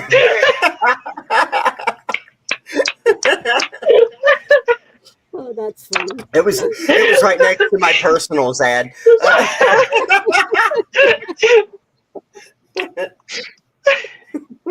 Yeah, so Oh my goodness. I just answered that ad, and I was actually floored when you sent me the offer. I was like, whoa, okay. Yeah, because you sent in. I think I sent you the sides, and you did a A you did video. a video, and it was, and I think I've told you this before. Like the part of Georgia, like, was very different from you. I think because in my head she was like this blonde, like sassy little Southern lady. Yeah. Yeah. And well, then we got Chaselin, and there's our blonde, sassy Southern lady. Um, yeah, because I think a couple of times we were doing a few takes, and I was like, "Don't forget your Southern accent." My Southern accent. Yeah, and I can hear it in some of it. It's like, okay, and some of it I can, I No, can hear it's it not. coming out. But I think as the more you played her, I was like, you know what? No, let me let go of this idea that I had of this notion of Georgia, and just let Georgia let you make her organically. And I think that I it's way better than the Georgia I had in my head.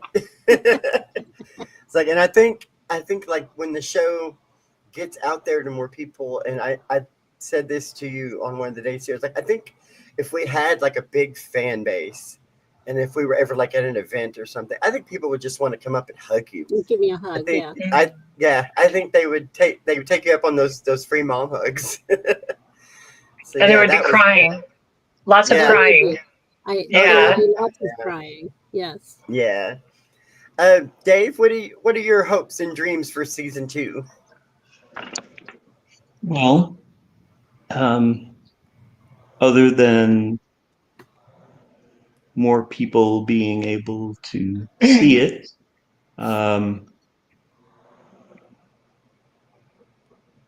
I just hope that it can continue as good as it started, and I'm not really worried about that, but that's my hope, or that it can even build from there and continue addressing a lot of important issues without being too preachy, which is the balance you struck in season one, and that more and more people will learn from it. Because if somebody doesn't know anything about this community, or they're pre-programmed by their religion or whatever to be against it, it's hard to talk to a person like that.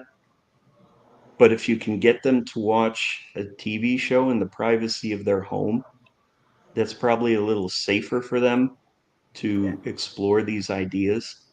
So I really hope that we can continue with word of mouth and whatever marketing you're able to do to get more people into that safe space where they can watch this and at least think about it and maybe even change their minds. Awesome. Couldn't have said it better myself. And he also hopes that And I Dorian's hope you not can dead. keep your cast together, because you got a great group of people here. Oh, absolutely. Absolutely. Bree, should I ask you this question? You know more about what's coming than everyone else does. Here are my hopes and dreams. Selfishly, I hope for more screen time. So, but that's me being selfish. I hope that everyone can show up for their allotted scheduled days filming. Please. I manifest that everyone's car tires will stay inflated and everyone's job gives them the PTO that they ask for, hopefully months in advance. And that their Google pictures that they send to me yeah. of a tire. And that everybody's, I don't know. I just, I hope that everything works out for everybody. I don't know. No one's Airbnb has bed bugs or whatever it was. Oh, Nobody's, I don't know. I think we've got stories, y'all. We do, right? And doing this on zero budget pretty much has created some interesting moments for sure. It has. So yeah, I second the funding. If anybody knows rich people, please tell them to come our way. I don't know. Yeah. Or like Chaselyn said, or a whole bunch of not rich people just coming together and making it. In a perfect world, I would also really like to be able to spoil some of our stars, because they really do reserve it. Oh, they deserve it so much. Chaselyn and Taylor and Diamante, and just all of you guys work so hard, and I wish we could pamper you guys more than we were able to before. So definitely. Yeah, hotel rooms. Yeah. Not something more comfortable than my couch, right, Chase? You mean rooms that we don't have to film in? Oh, right. Yeah. Yeah. Well, yeah, Andrea's Airbnb doubled as Bailey's room. Yes, that's right. In fact, I was rewatching that the other day. Two different ones. I was rewatching that the other day, and I was like, I need my comforter back, Carly.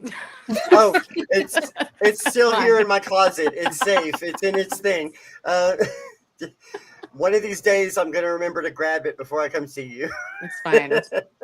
I feel like we have so much stuff at each other's houses at this point that it is what it is. I still have dresses over there, too. Yeah, you do. One of these days. Yeah. Chaselyn, your hopes and dreams for season 2? Anything you're hoping for Cheyenne? Other than less crying? Yeah, I don't mind the crying, as long as it's meant to. Everything she went through, she deserved to cry for. I hope that Cheyenne finds that there is a life that she has yet to know. Mm-hmm. And or the life that she has, she finds more happiness in. As I want far that as the pepper chicken. show, yeah, right. As far as the show, um, that's hard to say because I know it's going to happen. So Yeah, I feel that too. I feel like I know that this next season, if everybody liked this first one, this next season is going to be it's going to blow them out of the water. oh, Because I can baby. tell you that I was on set and you and I did the first scene that I was ever there, and it was really good. And we were like, "Oh yes, girl, we got that." And then we couldn't use that scene because it had to be recast with the new Right. Veronica. Yeah. And Yeah. yeah, and so we had to redo that scene, and that scene got exponentially better than the first time we did it. Yes. So I know that it's gonna be the same thing, same scenario. Oh yes. And I am Ooh. so grateful too for the opportunity and to be able to meet such awesome people and know that everybody that's involved is involved because they want to be, not because they were necessarily being paid to be there. And I think that's why it shows through so well.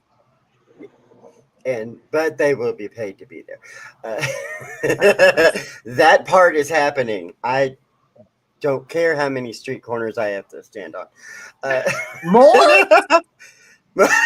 I mean, there's a whole block I didn't do. Uh, Veronica, your hopes and dreams for the show and for Madison? So I want to see Madison continue down her. I look at it like a dual track. I look at it like she is the Scorn. First of all, I didn't know she was Scorn until the part where, like it came out that, like we had dated the same person and all this other stuff. I thought she was just a bitch. And then because I didn't know her whole story until that part. That's true. Yeah. I think you just got, and as we were going. I just got some lines and it was like, read these lines. And it's like, okay, I had no idea. But I hope that I like the scornness, but at the same time, I like the fact that underneath it all, there is some regret. Like she is, she's being a bitch, and she's starting to enjoy being a bitch. But at the same time, she's realizing that she's hurting people, and some of that like pulls her back a little bit, but not very much. She continues forward with being a bitch or whatever. I think that'll be fantastic for her. I hope that I'm excited about this kind of like pairing between me and Piper, or Madison and Piper, and how that's going to go. Cause I feel like we could be like a evil villain duo, maybe. I don't know. I do want to say this, another tease of season 2. The put your words together, Carly Jean. The Piper has been scorned now too, and Hell hath no theory. Right, and I think that in what I've been able to outline so far, Piper and Madison find some common ground in doing what they feel they have to take their power back and recover from being hurt like they were. And they may hurt others along the way. Piper's gonna be a little funner for me to play this next season. So yeah, she's gonna look a little edgier. I can't wait. As far as the show goes, this is gonna sound so like, when you're in elementary school and people would be like, okay, if you had 3 wishes, write a paper about, if you had 3 wishes, and there was always that goody 2-shoe in the corner. It was like, I just want world peace. I just want world peace. I want to change minds, but I want to change minds on both sides of this issue, kind of like what you were talking about before. I want people to see that regular people are just being co-opted by evil people.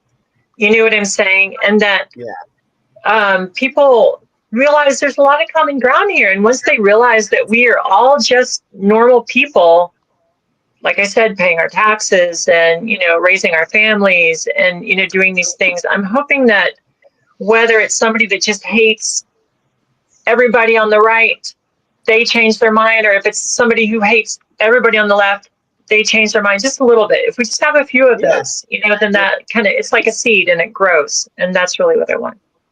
Yeah, People absolutely. are people, so why should Excuse it me, be I dropped that my people get thing. along Hang on. so opposite? Yeah, absolutely.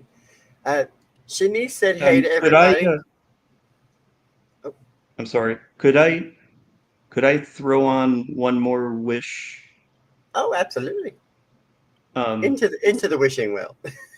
if I do get a chance to play Dorian in some capacity in season 2, I want to do a better job. In looking at the episodes I was in, I'm just not sure that was my best work, and I feel bad about that because this project deserves it, and I want to be better. Really? Because you were so good. I'm gonna have to disagree with you on that one because yeah, you Man. were so good. Like, Well, and I thank you all but very much. I was not fishing for a compliment. I really wasn't. no, but I No, get I'm it sure you though. weren't, Sometimes but we're our own worst critics. Right. And I looked at that. I remembered what I put into it at the time. And I was like, I could have done better. I should have done better. That's just how I feel about I it. think So you did I hope I amazing. get the chance to do that. That's all I'm saying. you were one of the ones, like, me and Carly would watch dailies a lot. And you were really a standout for me. I was just like, man, he's so awesome. I wish he had a bigger part because I thought you Yeah. did really fantastic.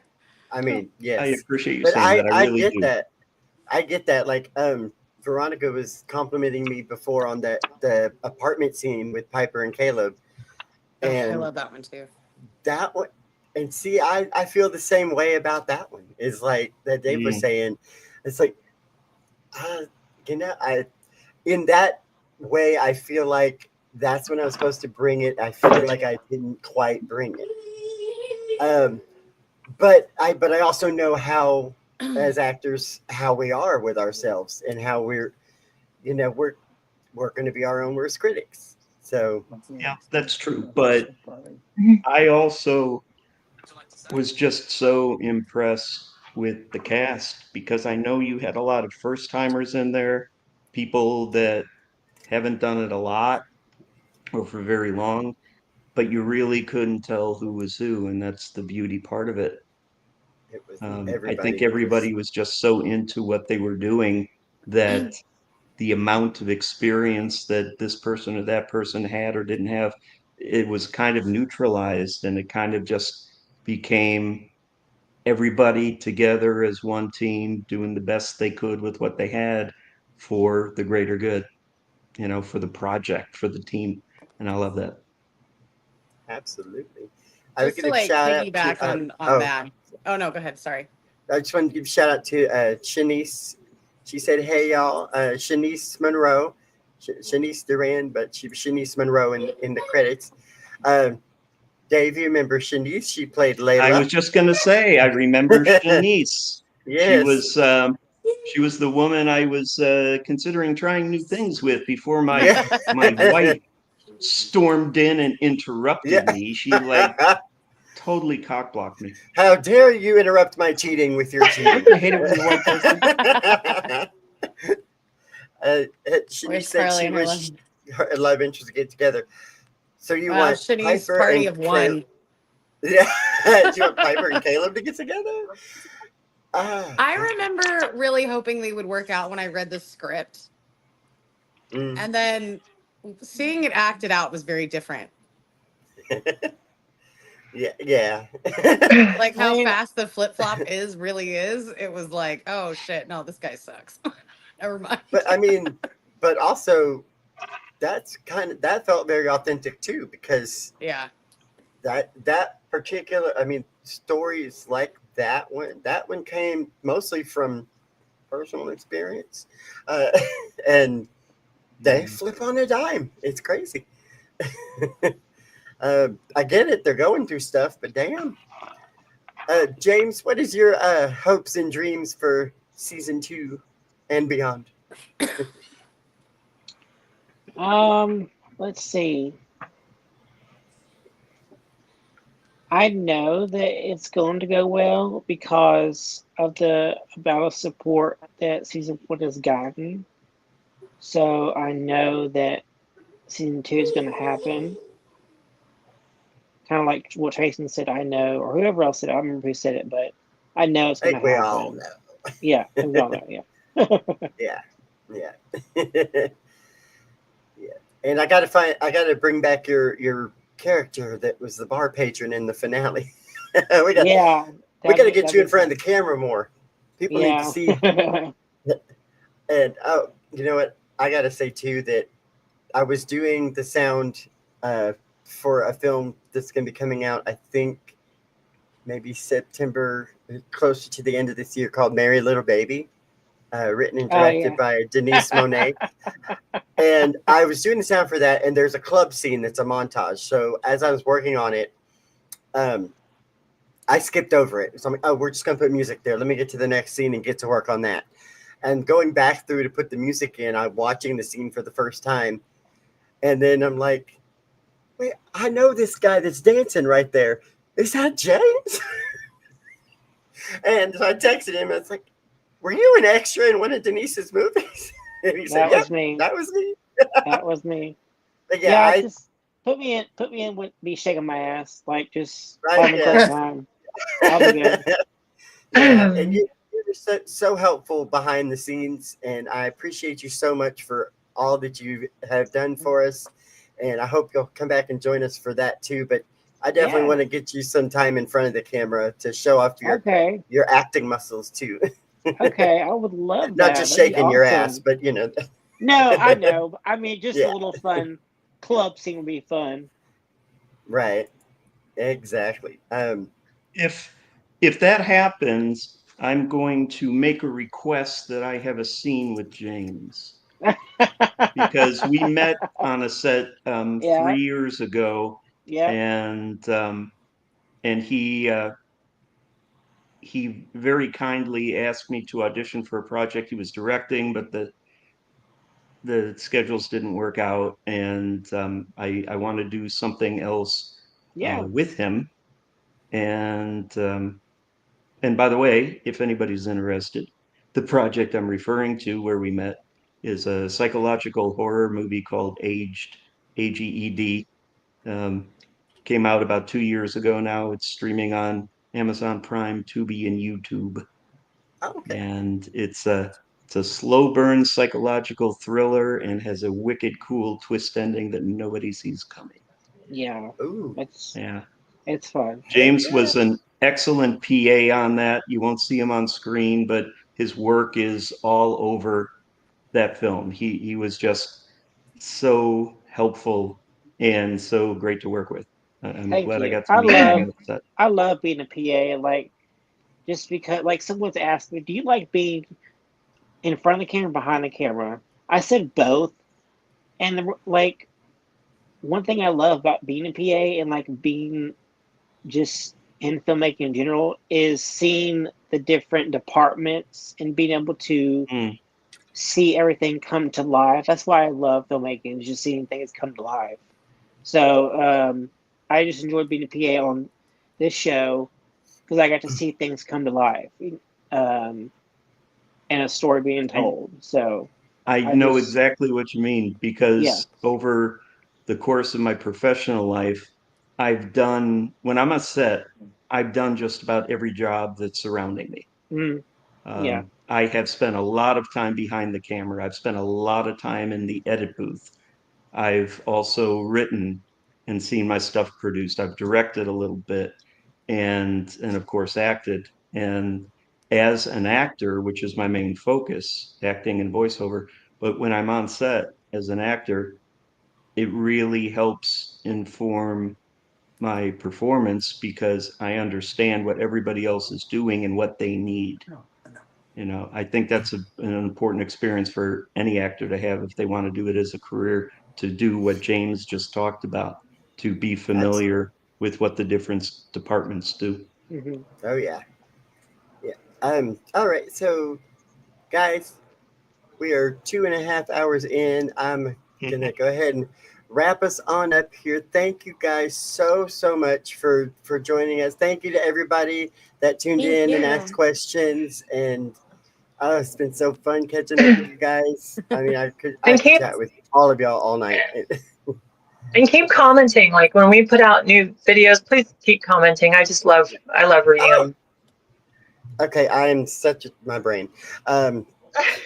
Also needed to use this moment to announce what we're doing with the YouTube channel for Transfolk. Of course, we're working on season 2, but also the channel will be doubling as a podcast. Ooh. Yes, we're going to be doing a podcast that's going to start out as a rewatch of season 1. So we're going to have a lot of y'all back on something like this again, so we can dive into the episodes together and really get into the nitty gritty of stuff. But in addition to that, in between seasons, we're also going to be a trans-based podcast to discuss transgender issues, LGBTQ issues, and just kind of get different guests on and different viewpoints. And that podcast is going to be hosted. We're going to have 3 hosts. It's going to be myself, it's going to be Bree, and we have one other person who's going to be joining us. That's not finalized yet, so I'm not going to mention any names, but this person will also be joining the cast in season 2. And we'll be providing we'll be providing a trans male perspective. Good. And it will be providing a trans male perspective of color. And so I'm very excited to have those 3 different perspectives in a podcast like this. I'm super excited about it. We're getting it together now, and so we're going to have stuff coming up for that, as well as updates on season 2. And like I said, it's being written. We're getting it going. The crowdfunding thing's going to happen soon, so be on the lookout for that. To my lovely cast, thank you guys so much. I love you guys so much. And y'all have a good night, and I hope I didn't keep y'all up too late. Love you. It's good Bye, seeing y'all. everybody. Thanks, everybody. Y'all. Take care, everybody. Let's hope to see you soon. Yes. I don't know how to get out of this. I got you, I think. All right, and everybody, thank y'all so much for tuning in, and stay tuned to the channel and on the Facebook page and our website, and we got a lot of exciting stuff going on. And thank you guys once again for joining us. I got to work in the morning, so I need to put my ass to bed. Thank you again, and good night.